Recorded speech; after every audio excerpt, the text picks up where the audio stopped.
पहले तक तो ये समझ में आता था कि लोगों की आईडीज हैक होती थी, अब सीधा सीधा व्हाट्सएप हैक हो जाता है। जी what's going on and how? बहुत ही सिंपल कोड्स होते हैं जो आप गूगल पे सर्च कर सकते हैं, जिससे आपको पता चल जाएगा कि आप चेक कर सकते हैं आपके फ़ोन में कॉल फॉरवर्डिंग है या नहीं। कॉल फॉरवर्डिंग है तो उसे डिसेबल करने के भी कोड्स होते हैं, पर किसी भी सूरत में अपना फ़ोन ना दें।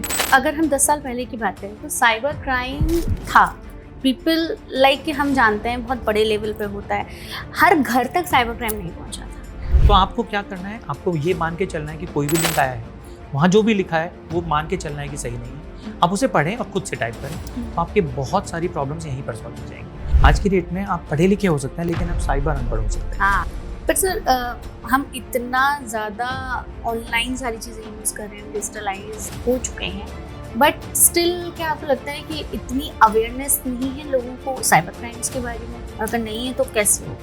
टेक्नोलॉजी का जो चेंज ऑफ स्पीड है वो बहुत फास्ट हो गई है। तक आप अवेयरनेस लाने के लिए जो भी नए नए फ्रॉडस्टर्स के मेथड है उनको जानते हैं और लोगों तक पहुंचाते हैं, क्रिमिनल्स नए मेथड्स की तरफ मूव कर जाते हैं। अवेयरनेस लाने के तरीके में बदलाव लाना होगा। अभी रिसेंटली गूगल का I/O 2025 इवेंट हुआ, उन्होंने उसमें एक प्रोडक्ट लॉन्च किया जिसमें बता रहे हैं कि आई थिंक विदाउट सैंपल और सैंपल के साथ आपकी पूरी मूवी बन सकती है। राइट। तो पहले भी मॉर्फिंग के केसेस हो रहे थे, डीपफेक्स बन रहे थे, सारी चीज़ें हो रही हैं, और अब तो इस लेवल तक कि आपकी एक मूवी भी बन जाएगी।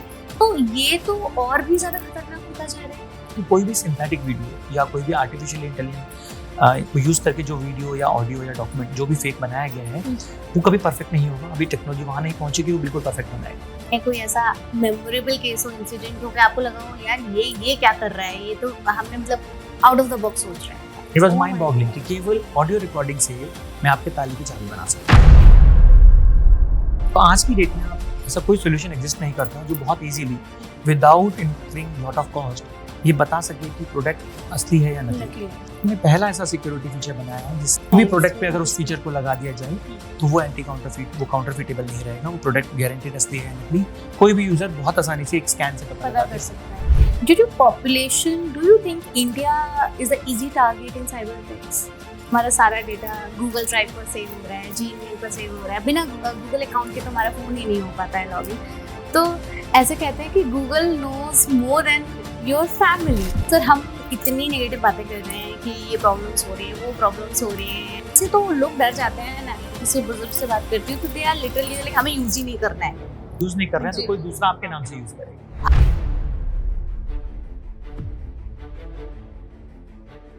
आजकल जब भी आप किसी को फोन लगाते हैं, स्पेसिफिकली एयरटेल यूजर्स, तो एक मैसेज आता है आपके पास, और वो मैसेज होता है कि जो भी साइबर फ्रॉड्स हैं उनसे बचकर रखें।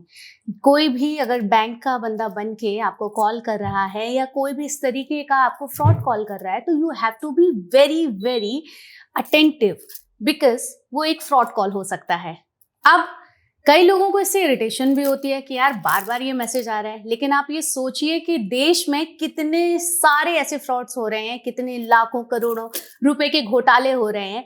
हमें तब तक समझ नहीं आता है जब तक वो हमारे साथ नहीं होता है।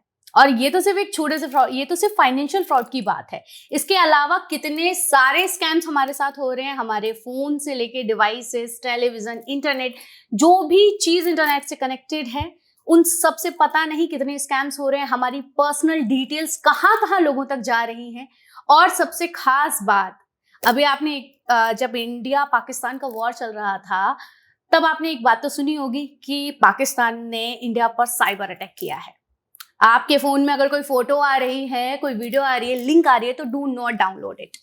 ये तमाम ऐसे डर, ऐसे खौफ जो लोगों की डेली जिंदगी में एक गजब डर का माहौल पैदा कर रहे हैं। आप सभी के इन्हीं डरों का और मेरे खुद के इस खौफ का निजात पाने के लिए, सॉल्यूशंस के लिए हम आपके लिए लेकर आए हैं एक ऐसे साइबर एक्सपर्ट के ओपिनियंस और उनके सॉल्यूशंस जो घर बैठे बैठे आपको बहुत सारी प्रॉब्लम्स का सॉल्यूशन दे देंगे। नमस्कार दोस्तों, स्वागत है आपका धनात टॉक्स में, और मैं हूं सुगंधा। आज के हमारे गेस्ट हैं cyber expert, scientist staff director at ministry of electronics and information technology, Gaurav Gupta sir.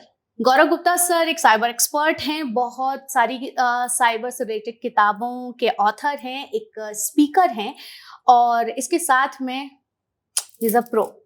सो बस आज हम उनसे बहुत सारी बातें करने वाले हैं, हमारी डेली लाइफ में जितने भी फ्रॉड्स होते हैं उनके सॉल्यूशंस जानेंगे। छोटी छोटी सी प्रॉब्लम्स जो हमें पता ही नहीं होती हैं कि हमारे फ़ोन की कुछ कुछ सेटिंग्स ऐसी हैं, हमारे इंटरनेट डिवाइसेस की कुछ कुछ सेटिंग्स ऐसी ही होती हैं। हम सोचते हैं कि अरे हमने एक VPN और एक इनकॉग्निटो टैब खोल लिया है तो it's all set, but no, उसके अलावा भी दुनिया बहुत ज़्यादा वाइड है ये डार्क वेब की।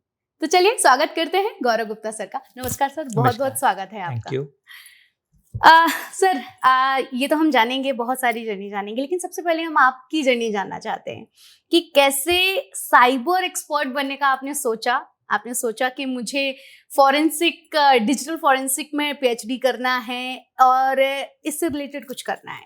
How was your journey? So it was a very interesting journey. When I was studying in school, I had little bad handwriting. So once, the first time I saw computers and printers, I thought, if I take computer science as a subject, I don't have to write. Printer will print instead of me writing.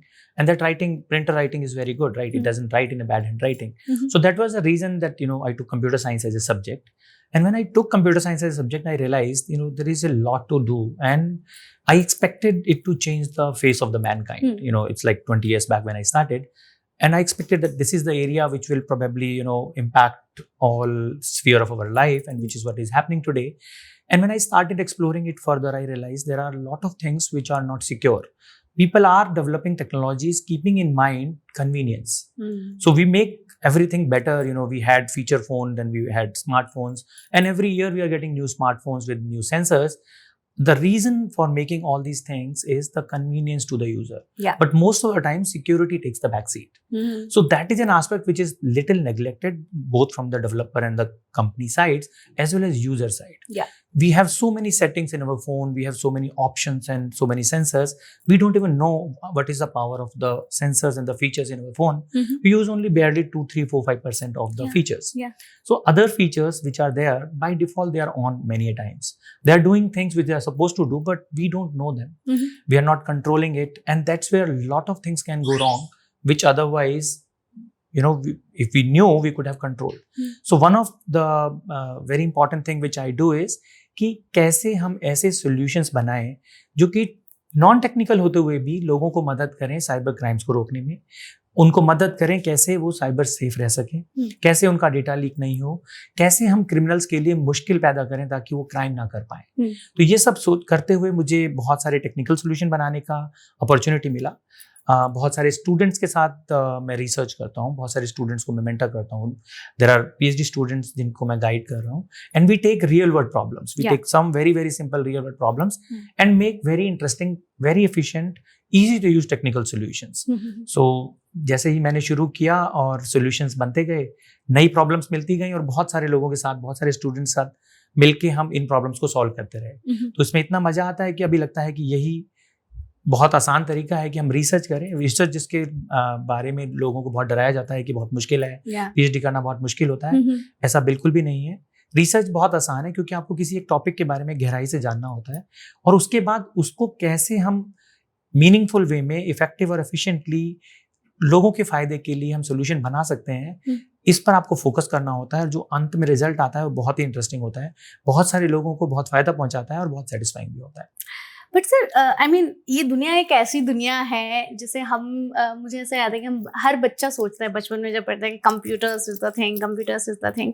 But जब मतलब since I was looking at your profile, आपने as a professor भी काम किया हुआ है, and then into the government, ये journey कैसी थी? जब मैं PhD के फाइनल स्टेजेस में था, तो मैंने पहले एक one of the big 4 I joined, I was working there. So that was a corporate world. वहाँ कॉर्पोरेट वर्ल्ड में मैंने बहुत कुछ सीखा, I learned how to polish my skills. लेकिन वहाँ थोड़ा सेटिस्फेक्शन इसलिए कम था कि मुझे रिसर्च करना था। तो रिसर्च करने के लिए मैंने एक एकेडमी ज्वाइन किया, and I was working as faculty member there, where I established a research lab, started working on privacy and security and forensic aspects. Very satisfying.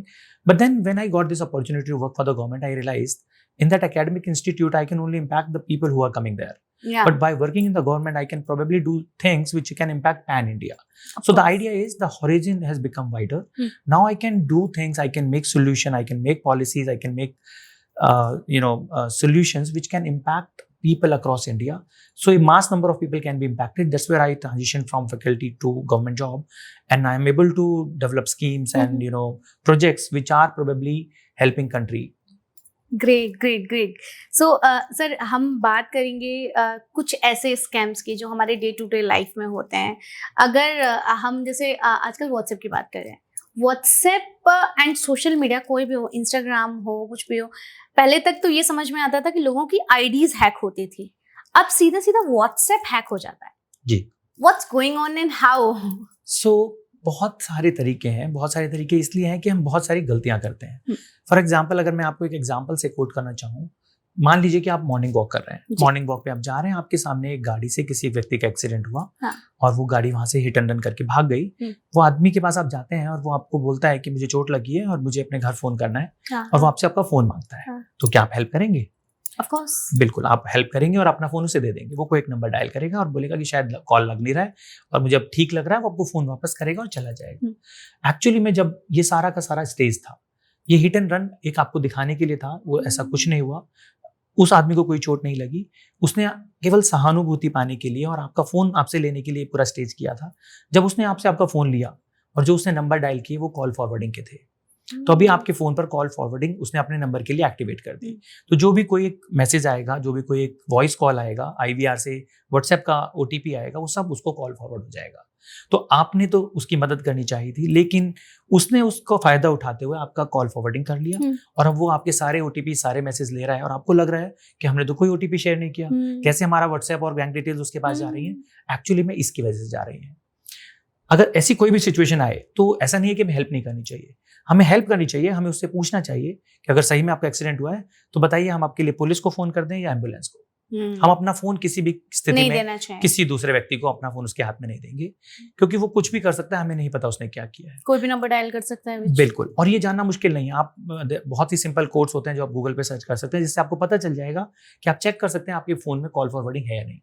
Call forwarding है तो उसे डिसेबल करने की भी कोड्स होते हैं, तो *something you can dial and then you can probably reset your call forwarding. पर किसी भी सूरत में अपना फोन ना दें। हमेशा पुलिस को डायल करना है तो 100 नंबर डायल कर दें या एम्बुलेंस का नंबर डायल कर दें, इससे ज्यादा मदद आपको नहीं करनी है। सर पहले के एक्चुअली अगर हम 10 साल पहले की बात करें तो साइबर क्राइम था, पीपल लाइक कि हम जानते हैं बहुत बड़े लेवल पे होता है, हर घर तक साइबर क्राइम नहीं पहुंचा था। अगर टाइप ऑफ साइबर क्राइम्स हम समझें तो क्या क्या हो सकता है? तो अगर हम देखें साइबर क्राइम्स की जर्नी, तो सबसे पहले जब हमारे पास डेटा की स्पीड कम थी, हमारे पास 2G या 3G काइंड ऑफ नेटवर्क थे, तो हम फोटोज वीडियोस नहीं भेज सकते थे, तो हमारे बहुत सारे फ्रॉड नहीं हो सकते थे। इंटरनेट बैंकिंग भी उतना प्रेवलेंट नहीं थी, UPI भी तब नहीं था, तो बहुत सारी चीजें थी नहीं, तो फ्रॉड नहीं हो सकता था। तो जो फ्रॉड थे बहुत लिमिटेड थे कि आपसे आपका किसी तरह का पासवर्ड लेके इंटरनेट यूज कर लिया, आपकी ईमेल का पासवर्ड जान लिया, या कुछ आपका पुराने जमाने में ऑर्कुट या फेसबुक टाइप के पासवर्ड को रीसेट करके उसका मिसयूज किया। लेकिन अब जबकि हमारे पास 4G टेक्नोलॉजीज हैं और हमारे पास एप्लीकेशन का पूरा नेटवर्क है, जिसमें हम एप्स के द्वारा ही सारे ट्रांजैक्शन करते हैं। हम खाना ऑर्डर करने से लेके फ्लाइट टिकट बुक करने तक या रेलवे टिकट बुक करने तक सभी चीजों की ऐप आपके फोन में है। तो ये ऐप इकोसिस्टम इतना बढ़ गया है और हर व्यक्ति, चाहे वो एक रिक्शे वाला हो या एक हाई जॉब करने वाला व्यक्ति हो, सबके पास मोबाइल फोन्स हैं, सबके पास एप्लीकेशंस हैं, सबके पास एक्सेस है। तो क्योंकि ग्रास रूट लेवल तक हर आदमी तक हमारा इंटरनेट और फोन और एप्स पहुंच गए हैं, इसीलिए उन एप्स का मिसयूज करने के लिए पोटेंशियल भी ज्यादा है, क्रिमिनल्स के पास इंसेंटिव भी ज्यादा है।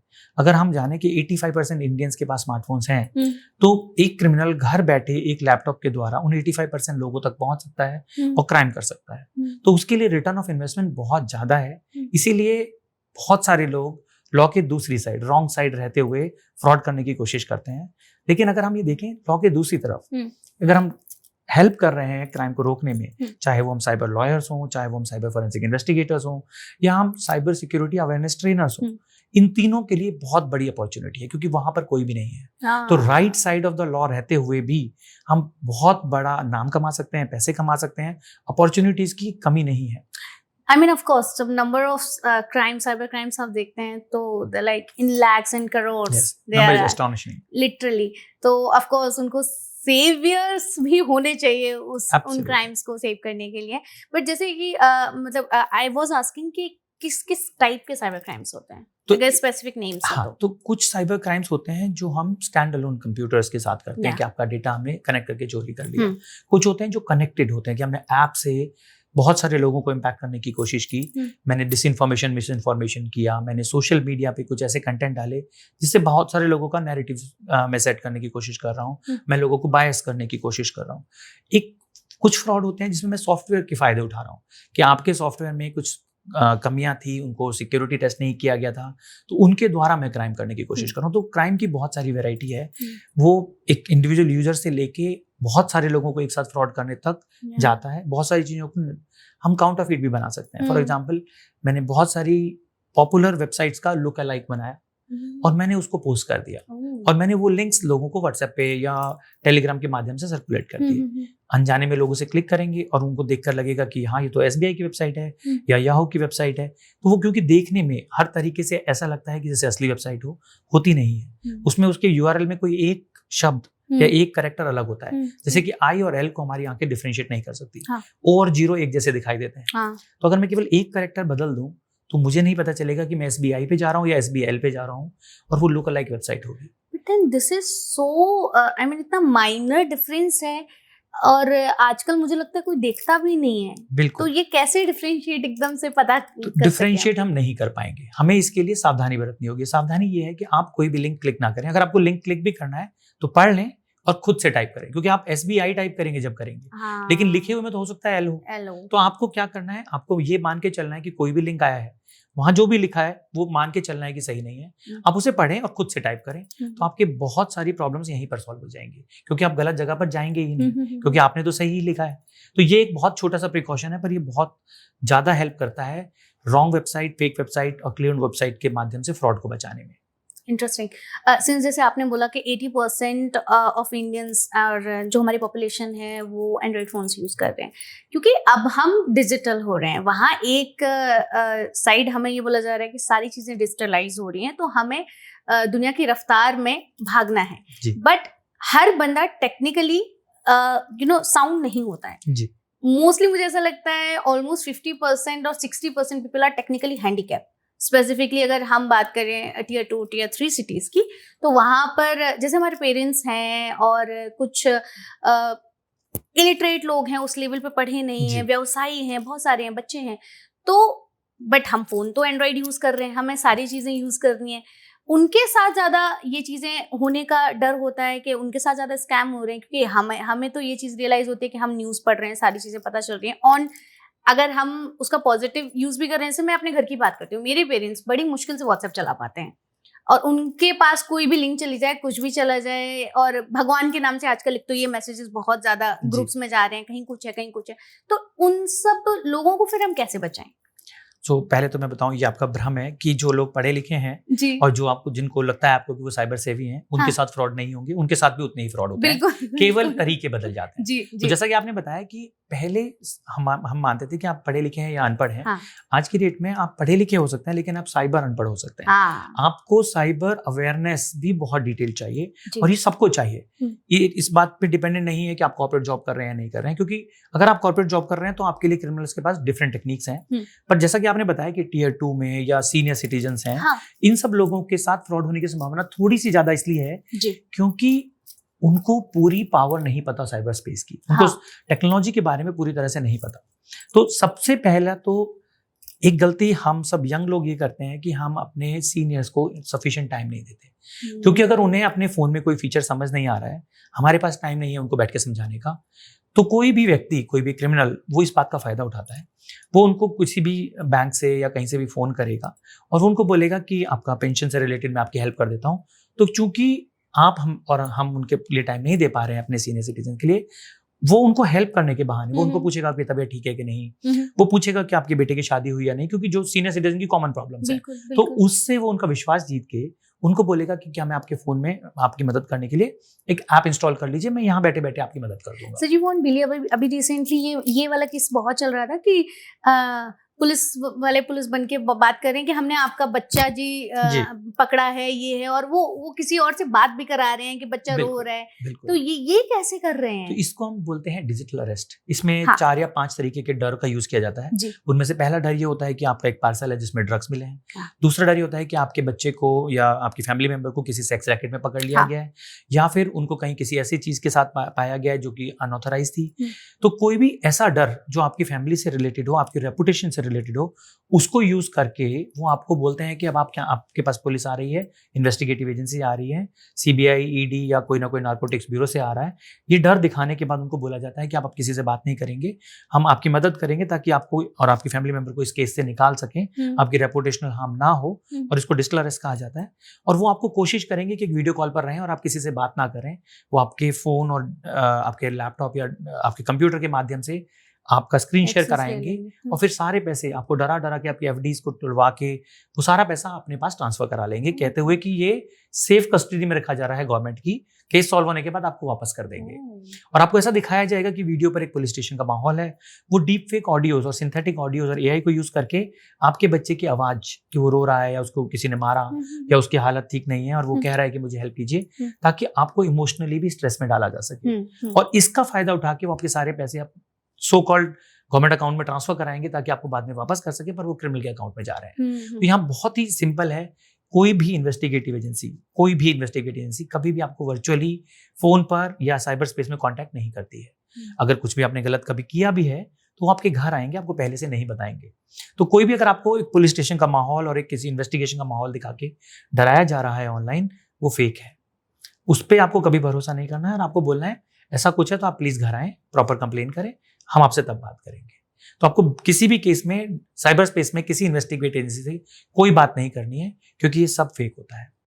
पर सर हम इतना ज्यादा ऑनलाइन सारी चीजें यूज कर रहे हैं, हम डिजिटलाइज्ड हो चुके हैं, बट स्टिल क्या आपको लगता है कि इतनी अवेयरनेस नहीं है लोगों को साइबर क्राइम्स के बारे में? और अगर नहीं है तो कैसे होगी?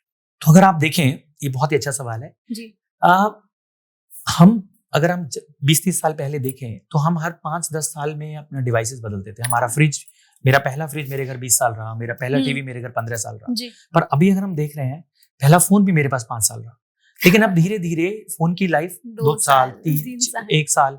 और अगर हम बिल्कुल जनरेशन जी की बात करें, मिलेनियल्स की बात करें, तो वो लोग तो 6 महीने साल भर में भी फोन बदल लेते हैं। एप्पल का फोन हर साल लॉन्च होता है, बहुत से लोग हैं जो हर साल ही बदल लेते हैं। तो टेक्नोलॉजी का जो चेंज ऑफ स्पीड है वो बहुत फास्ट हो गया है। इसी वजह से क्राइम का स्पीड भी बढ़ गया है। तो अगर हमें अवेयरनेस लानी भी है, जब तक आप अवेयरनेस लाने के लिए जो भी नए नए फ्रॉडस्टर्स के मेथड है उनको जानते हैं और लोगों तक पहुंचाते हैं, क्रिमिनल्स नए मेथड्स की तरफ मूव कर जाते हैं। तो अब हमें अवेयरनेस लाने के तरीके में बदलाव लाना होगा। हमें लोगों को कोर कॉन्सेप्ट्स बताने होंगे, हम उनको स्टोरीज नहीं बता सकते। हमें उनको बताना होगा कि कोई अगर आपके इमोशंस को एक्सप्लॉइट कर रहा है, स्टोरी कोई भी हो, अगर मैं आपके ट्रस्ट को, आपको ग्रीड के माध्यम से, आपको थ्रेट के माध्यम से या डिसरप्शन के माध्यम से कोई भी चीज आपके इमोशंस पे केंद्रित करते हुए मैं कोई कहानी बना रहा हूँ, कोई ट्रैप बना रहा हूँ, तो आपको समझ लेना है कि साइबर स्पेस में ये मेरे साथ फ्रॉड होने की तैयारी है। तो हम कहानियां पूरी नहीं बता सकते क्योंकि कहानियां रोज बदलती हैं, लेकिन इमोशंस वही 5 हैं जो यूज होते हैं। तो हमें इमोशंस से रिलेटेड चीजें बतानी है। और साइबर स्पेस में सबसे आसान तरीका है किसी भी फ्रॉड को रोकने का कि क्रिमिनल के पास समय नहीं है, उसके पास एक, जैसे कॉर्पोरेट में टारगेट होता है, ऐसे टारगेट है कि एक दिन में 100 फ्रॉड करने हैं। तो अगर आप टाइम लगाएंगे कि आपको फोन आया और आपको कोई ऑफर दे रहा है या आपको कोई बता रहा है कि बैंक से बोल रहा हूँ, तो आप टाइम लीजिए, उससे बहुत सारे सवाल कीजिए, जल्दी कुछ मत कीजिए। वो कहेगा जल्दी से कर दो, ये 5 ही मिनट में करना है, बहुत जल्दी आपका अकाउंट बंद हो जाएगा। आप उससे टाइम लें, खूब उसका टाइम वेस्ट करें। इससे 2 फायदे होंगे, क्योंकि अगर क्रिमिनल है तो वो अपना रंग दिखाएगा और वो गुस्सा हो जाएगा, और अगर क्रिमिनल है तो आपने उसका टाइम वेस्ट किया ताकि वो आप किसी और को भी बचा रहे हैं। आप अगर उसका टाइम खराब कर रहे हैं तो आप किसी पोटेंशियल टारगेट को साइबर फ्रॉड की ट्रैप में फंसने से भी बचा रहे हैं। तो अगर आपने टाइम लिया तो बहुत आसानी से आप पता लगा पाएंगे कि ये साइबर क्रिमिनल है। सो बेसिकली इट्स लाइक, क्योंकि अच्छे खासे पढ़े लिखे लोग भी इन सारे ट्रैप्स में फंस रहे हैं, वेरी स्मार्ट पीपल जो उनको लगता है कि वो Q&A कर रहे हैं, but somehow they got stuck in this. तो बेसिकली आप ये कह रहे हैं कि गवर्नमेंट कभी ऐसे काम नहीं करती है, पुलिस आपको कभी कॉल नहीं करेगी? बिल्कुल। कोई किसी भी सिचुएशन पे आपको इस तरीके की नहीं बोलेगी कि आपका अकाउंट हम यहाँ कर रहे हैं, ये कर रहे हैं। बिल्कुल। तो कोई भी आपका इलेक्ट्रिसिटी का कनेक्शन अगर आपने बिल नहीं पे हाँ, किया तो हाँ। इमीडिएटली नहीं करता है। 2, 3, 4, 6 महीने तक वो चलता रहता है। हाँ, हाँ, आपका बिल बढ़ता रहेगा, फाइन बढ़ता रहेगा, लेकिन कट नहीं होगा। हाँ जी। तो आपका पानी का कनेक्शन, बिजली का कनेक्शन, बैंक अकाउंट, कोई क्रेडिट कार्ड, डेबिट कार्ड का अकाउंट या कोई भी अकाउंट अगर वो कोई कह रहा है कि बंद हो जाएगा, जिसके माध्यम से वो आपको डराने की कोशिश कर रहा है, तो अगर हो भी जाता है तो आप उसे वापस एक्टिवेट करा सकते हैं बहुत आसानी से। तो आपको डरने की जरूरत नहीं है। कोई इन्वेस्टिगेटिव एजेंसी आपको ऑनलाइन कांटेक्ट नहीं करेगी। गवर्नमेंट की सारी चीजें फिजिकल लेटर के माध्यम से आपके घर आती हैं। आपको नोटिस भी दिया जाता है, आपको समय भी दिया जाता है। कोई भी चीज इंस्टेंट नहीं होती है। तो हमें ध्यान रखना है कि हम टाइम लें और साइबर स्पेस में कॉशियस भी रहें। सर, अब जैसे क्योंकि जनरली एआई, आर्टिफिशियल इंटेलिजेंस इस लेवल पे बढ़ चुका है। अभी रिसेंटली ही गूगल का I/O 2025 इवेंट हुआ, उन्होंने उसमें एक प्रोडक्ट लॉन्च किया जिसमें बता रहे हैं कि आई थिंक विदाउट सैंपल और सैंपल के साथ आपकी पूरी मूवी बन सकती है। राइट। तो पहले भी मॉर्फिंग के केसेस हो रहे थे, डीप फेक्स बन रहे थे, सारी चीजें हो रही हैं, और अब तो इस लेवल तक कि आपकी एक मूवी भी बन जाएगी। इवन आप बस उसको फीचर्स बताइए, आप बस उसको सारी चीजें कमांड करिए और वो समझ जाएगा। तो ये तो और भी ज्यादा खतरनाक होता जा रहा है। टेक्नोलॉजी दोनों तरीके से यूज हो सकती है। जो टेक्नोलॉजी हम बना रहे हैं उसके फायदे भी हैं कि अगर मान लीजिए किसी मूवी एक्ट्रेस की और एक्टर की during the shooting of the movie half A death हो गई, तो हमें तो कुछ करना होगा, उसका तो सारा वेस्ट जाएगा। तो हम टेक्नोलॉजी यूज करके, हम टेक्नोलॉजी से, जनरेटिव एआई से, आर्टिफिशियल इंटेलिजेंस के माध्यम से एग्जिस्टिंग सैंपल्स को यूज करके उसको इंटरपोलेट करके हम नया बना सकते हैं, जो कि बहुत अच्छा यूज है। लेकिन मिसयूज भी होंगे। इससे लोगों के इंटीमेट फोटोज और उनके ब्लैकमेल करने के लिए वीडियोस भी बनाए जाएंगे। तो हमें ध्यान रखना है कि हर चीज के दोनों पहलू हैं, अच्छा और बुरा। कोई भी ऐसी टेक्नोलॉजी नहीं रही है पास्ट में भी जिसको बनाया गया और उसके मिसयूज नहीं हो। हमें मिसयूज को रोकने के तरीके ढूंढने हैं। तो पहला तो ये है कि कोई भी सिंथेटिक वीडियो या कोई भी आर्टिफिशियल इंटेलिजेंस को यूज करके जो वीडियो या ऑडियो या डॉक्यूमेंट जो भी फेक बनाया गया है वो कभी परफेक्ट नहीं होगा। अभी टेक्नोलॉजी वहां नहीं पहुंचेगी वो बिल्कुल परफेक्ट बनाए। फॉर एग्जांपल, जैसे कि अगर आप बोलेंगे कि रोनाल्डो क्रिस्टियानो जो कि बहुत ही फेमस फुटबॉलर है, उसका एक जनरेटिव एआई से वीडियो बना दो, तो हो सकता है जनरेटिव एआई उसका वीडियो बनाए जिसमें उसकी बियर्ड हो, पर रियल लाइफ में उसकी बियर्ड नहीं होती है। तो आपको ध्यान रखना है कि टेक्नोलॉजी को नहीं पता सब कुछ, तो वो बहुत बार ऐसे रिजल्ट्स देगी जो रियलिस्टिक नहीं हो सकते हैं। तो हमें आंखों का आई ब्लिंक, क्या आपकी आई ब्लिंक एक नॉर्मल सिनेरियो में, जैसे कि हम रिकॉर्डिंग कर रहे हैं, तो हमारी on an average 60 I blinks पर मिनट है। पर अगर हमने टेक्नोलॉजी से किया, अगर हमने एआई से किया, अगर मेरा और आपका कन्वर्सेशन कोई एआई के माध्यम से बनाए और उसमें कुछ उल्टा पुल्टा बुलवाने की कोशिश करे, तो उसमें नंबर ऑफ आई ब्लिंक्स अलग होंगे, उसमें कुछ चीजें अनरियलिस्टिक होंगी, उसमें शेडोज प्रॉपर नहीं होंगी, बिकॉज अगर लाइट है तो शेडो होगी और वो शायद हो सकता है कि आर्टिफिशियल इंटेलिजेंस ठीक से ना कर पाए। तो बहुत सारे ऐसे छोटी छोटी चीजें हैं जिनको यूज करके आज की डेट में बहुत सारे रिसर्चर्स टूल्स बना रहे हैं जो कि ऑनलाइन अवेलेबल होंगे। ऐसी कोशिश है कि सरकारें भी ऐसा चाहती हैं और एकेडमिशियंस और रिसर्चर्स भी ऐसा चाहते हैं कि ऐसे टूल बने जो ऑनलाइन आपके फेसबुक, इंस्टाग्राम पे होंगे कि कोई भी वीडियो जो आपको दिख रहा है वो बता देगी कि ये सिंथेटिक है नहीं। तो आपको अगर वो सिंथेटिक वीडियो पता चल जाता है तो आपको विश्वास करने से पहले ये ध्यान में रखना होगा कि ये फेक है, ये बनाया गया है, शायद इसका नैरेटिव है कुछ। सर, एक और सिनेरियो है जिसे हम बहुत सारे एप्स यूज कर रहे हैं। एक केस भी हुआ था कुछ सालों पहले कि कोई एक शॉपिंग ऐप था, वो अपने क्लाइंट्स का डेटा, जो भी था कस्टमर्स का data, they were selling to some cyber crime company. I will not name the company.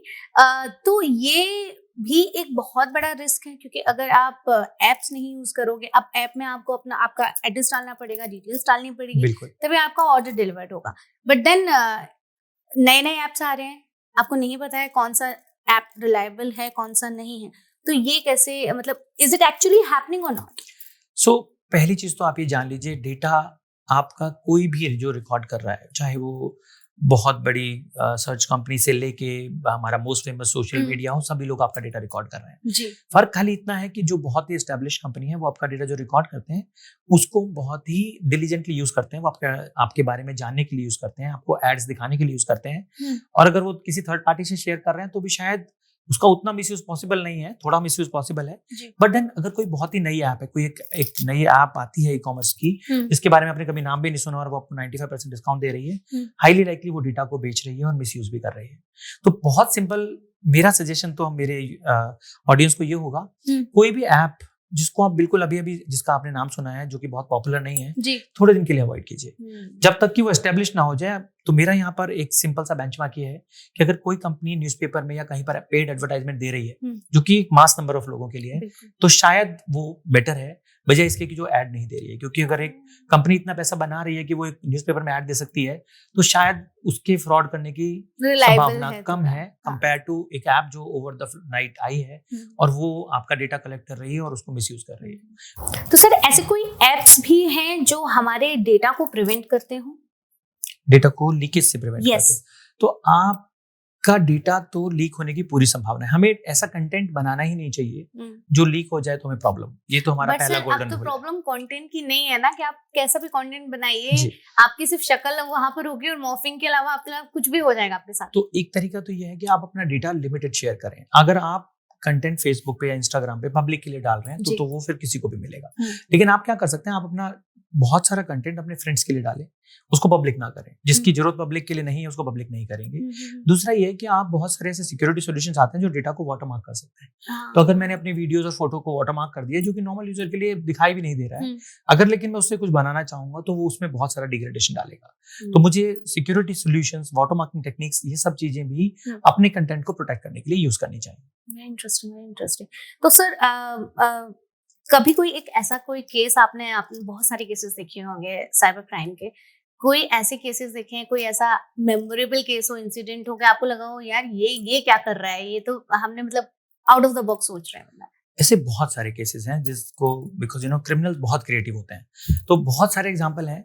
एक सिंपल एग्जांपल ये था कि एक रिसर्च कम्युनिटी में मैंने एक रिसर्च देखा कि वो आप जब घर में आ रहे हैं तो आप अपने घर की जो की है उसको जब लॉक में डालेंगे तो अगर मैं आपके साथ हूं और मैंने अपने फोन को वॉइस रिकॉर्डिंग पे रखा हुआ है तो जब आपने वो कुछ सेकंड के लिए की को जब लॉक के अंदर डाला तो जो आपके लीवर्स ऑफ द की हैं जो लॉक से इंटरेक्ट करते हैं तो कुछ माइनर से साउंड होते हैं, हमें शायद सुनाई भी ना दे, लेकिन मैंने अगर वो ऑडियो कैप्चर कर लिया तो उसको मैं वीडियो सिग्नल प्रोसेसिंग करके मैं आपकी की बना सकता हूँ।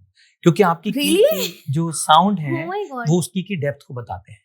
तो मैं क्या कर सकता हूँ कि अगर मैंने वो रिकॉर्डिंग की तो मैं, क्योंकि अगर मान लीजिए 4 लीवर का लॉक है तो उसमें से 3 लीवर मैं परफेक्टली गेस कर सकता हूँ, केवल लास्ट लीवर के लिए मेरे पास सफिशिएंट डेटा नहीं है। तो मैं क्या करूंगा कि मैं उस लास्ट वाले लीवर को लो, मीडियम और हाई मान लूंगा और 3 की बनाऊंगा जिनमें से एक की डेफिनेटली आपका लॉक खोल देगी। इट वाज माइंड बॉगलिंग कि केवल ऑडियो रिकॉर्डिंग से मैं आपके ताले की चाबी बना सकता हूँ। सो बेसिकली जो कट्स होते हैं उनका जो क्रैकिंग की आवाज होती है उससे जी। Oh my god. तो यूजिंग डिजिटल टेक्नोलॉजी में एक नॉर्मल फिजिकल क्राइम कर रहा हूँ। ये एक बहुत ही इंटरेस्टिंग कॉम्बिनेशन और फ्यूजन है जो मैंने देखा। इसी तरह से जैसे वॉकी टॉकीज होते हैं आजकल, इसी तरह के डिवाइसेज आते हैं जैसे कि आप अपनी गाड़ी पार्क करके अपने घर आएंगे। मान लो मैं एक क्रिमिनल हूँ, मैं अपने एक फ्रेंड के साथ आपको टेल कर रहा हूँ, अपनी गाड़ी पार्क की और आप अपने घर आए, मेरा एक दोस्त, मेरा क्रिमिनल दोस्त था, वो आपकी गाड़ी के पास खड़ा है और मैं आपके साथ साथ आपके पीछे आया। आप घर आके अपनी चाबी को कहाँ रखेंगे? गाड़ी की चाबी को आप रखेंगे घर में रखेंगे, घर पे रखेंगे। आप अपने की फॉब की होल्डर में डाल दें। की होल्डर टिपिकली आपके दरवाजे के पास होता है मोस्टली। तो मैं आपके पीछे आया, आपने दरवाजा बंद किया। आपकी आजकल की मॉडर्न कार्स में वो सिग्नल को एमिट करते रहते हैं। तो मैंने क्या किया, मैं जब आपके दरवाजे के पास आया तो मैं एक रिसीवर लेकर आया था और मेरा दोस्त गाड़ी के पास खड़ा है जिसके पास रिसीवर है, मैं यहाँ से ट्रांसमिट कर रहा हूँ। तो मैंने आपके डोर के पास उस ट्रांसमीटर को लगाया और अगर उसने की फॉब का वो सिग्नल कैप्चर कर लिया तो उसको वो वहां पे ट्रांसमिट कर देगा। वहां पर वो रिसीवर रिसीव करके आपकी गाड़ी को खोल सकता है और गाड़ी को ले जा भी सकता है। तो आजकल इस तरह के फ्रॉड भी हो रहे हैं जो हम सोच ही नहीं सकते कि हमारी गाड़ी कैसे चोरी होगी। हम रिसेंटली वीडियो देख रहे हैं कि जो हमारा फास्टैग का मार्क होता है, आजकल सिग्नल्स पे क्या करते हैं, वो बंदे आ जाते हैं क्लीन करने के लिए, जबरदस्ती क्लीन कर रहे हैं। तो अभी हम ये देख रहे हैं कि वो वॉच, स्मार्ट वॉच कुछ लेते हैं, उससे स्कैन कर लेते हैं। बिल्कुल। What is that? तो वो क्या करते हैं कि वो एक ट्रांजैक्शन हो गया, उन्होंने 50 रुपए का या 100 रुपए का या 500 रुपए का ट्रांजैक्शन कर लिया, वो पैसे उनके अकाउंट में चले गए। तो अब उसको वो रिप्ले के तौर पे बाद में यूज कर सकते हैं। तो हाउ दैट वर्क्स? सो क्योंकि ये सब चीजें क्लोज कांटेक्ट में काम करती हैं, क्लोज कांटेक्ट में किसी को आने नहीं देना है। बिल्कुल बिल्कुल। जैसे हम की फॉब की बात कर रहे थे, तो की चेन आप अपने गाड़ी की चेन को की होल्डर में तो टांगेंगे, दरवाजे के पास ना टांग के उसको घर के सेंटर में डालें, क्योंकि वो 2 मीटर से ज्यादा का सिग्नल नहीं भेज सकता है। तो केवल प्लेसमेंट ऑफ की होल्डर बदलने से इस फ्रॉड से आप बच सकते हैं। सिमिलरली कोई आपकी गाड़ी को टच कर रहा है, चाहे वो क्लीनर ही क्यों ना, आप उसे स्ट्रिक्टली मना कर दें, क्योंकि इसका और कोई सोल्यूशन नहीं। अगर वो फिजिकल प्रॉक्सिमिटी से आपके फास्टैग को स्कैन करते हैं तो वो स्कैन कर ही लेंगे। तो हमें बहुत स्ट्रिक्ट होना पड़ेगा कि हमारे डिवाइसेस को कोई हमारी मर्जी के बिना यूज ना कर पाए, उनके पास ना आ पाए। टॉप ऑफ दैट, जैसे आजकल हम हर जगह जाते हैं, public wifi is always there everywhere, तो हर बंदे को फ्री वाईफाई यूज करना है, नेटवर्क यूज करना है, और it's not only about the public wifi, but हम किसी होटल्स में भी जा रहे हैं तो हम वहाँ का वाईफाई तुरंत कनेक्ट करते हैं, वो कितना सेफ है, और अगर नहीं भी है तो हम कैसे सेफ रहें? वो बिल्कुल भी सेफ नहीं है। हाँ। और चूंकि आज की डेट में डेटा इंडिया में सबसे सस्ता है, जी। मेरी तो सबको ये एडवाइस है कि आप अपना 4G और 5G यूज करें, क्योंकि बहुत ज्यादा क्वांटिटी में डेटा देते हैं वो। लेकिन अगर आपको वाईफाई पब्लिक में यूज करना भी पड़े तो वहां पर आप कभी भी किसी सर्विस में लॉग इन ना करें। फॉर एग्जाम्पल, अगर मुझे बैंकिंग ट्रांजैक्शन करनी है तो बैंक में अगर मैं पहले से लॉग्ड इन तो ठीक है, ट्रांजैक्शन कर सकता हूँ, वो भी अगर हो तो इंक्रिप्शन चैनल पे करें या फिर VPN यूज करके करें। मुझे अपने जीमेल में लॉगिन करना है, मैं पहले से लॉग्ड इन हूँ, मैं जीमेल कंटिन्यू कर सकता हूँ। लेकिन अगर मुझे लॉगिन क्रेडेंशियल शेयर करना है तो मैं कभी भी पब्लिक नेटवर्क, फ्री नेटवर्क को यूज नहीं करता हूँ। सर, आपने एक बात कही कि क्रिमिनल्स जो होते हैं वो बहुत ही क्रिएटिव माइंडसेट से होते हैं, तो एक साइकोलॉजिकली अगर हम देखें, जनरली मैंने क्रिमिनोलॉजी पढ़ी है, मेरे को पता है कि साइकोलॉजिकली कैसे क्रिमिनल्स वर्क करते हैं, बट जब साइबर क्राइम की बात आती है तो क्या हम इसको किसी भी तरीके से पॉजिटिव वे में कन्वर्ट नहीं कर सकते हैं? सो क्रिमिनल्स आपकी साइकोलॉजी समझते हैं, इसीलिए पढ़े लिखे लोगों से भी फ्रॉड होते हैं, क्योंकि वो जानते हैं कि आपका दिमाग कैसे काम करता है। उनको मालूम है कि आप क्या इग्नोर कर देंगे, उनको मालूम है कि आप पे विश्वास कर लेंगे। तो ये सारी चीजें हैं। हम ये कर सकते हैं कि हम, ये एक बहुत इंपॉर्टेंट रिसर्च एरिया है, इस पे आई थिंक जैसे हम बात करते हैं कि आपको किसी भी चीज का डिजाइन कैसे करना है ताकि उसको लोग यूज कर सकें, तो यूजेबिलिटी बढ़ा सकें। सिमिलरली हमें साइबर सिक्योरिटी को भी यूजेबल बनाना है। तो अगर हम साइकोलॉजी और कंप्यूटर सिक्योरिटी को जोड़ दें तो एक बहुत नया इंटरेस्टिंग फील्ड है, जहां पर हम ऐसे सॉल्यूशन बना सकते हैं जो कि सिक्योर भी हो और इजी टू यूज भी हो, क्योंकि आज की डेट में सिक्योरिटी इजी टू यूज नहीं होती है। So this is a very very important and upcoming research area, और बहुत सारे यहाँ पर हम सॉल्यूशंस बना सकते हैं, बहुत सारे लोग यहाँ काम कर सकते हैं। वो अपने इंटर्नशिप और थीसिस और रिसर्च करके प्रोडक्ट भी बना सकते हैं। So it's a very very interesting and upcoming research area. आपने इंडिया में इतने सालों से जो भी साइबर क्राइम है, साइबर वर्ल्ड है, उसका आपने इवोल्यूशन देखा है। 10 साल में कैसे क्या हो गया, आगे क्या फ्यूचर है? सिंस हम AI की बात कर रहे हैं, it is beneficial also, but danger भी बहुत बड़ा है।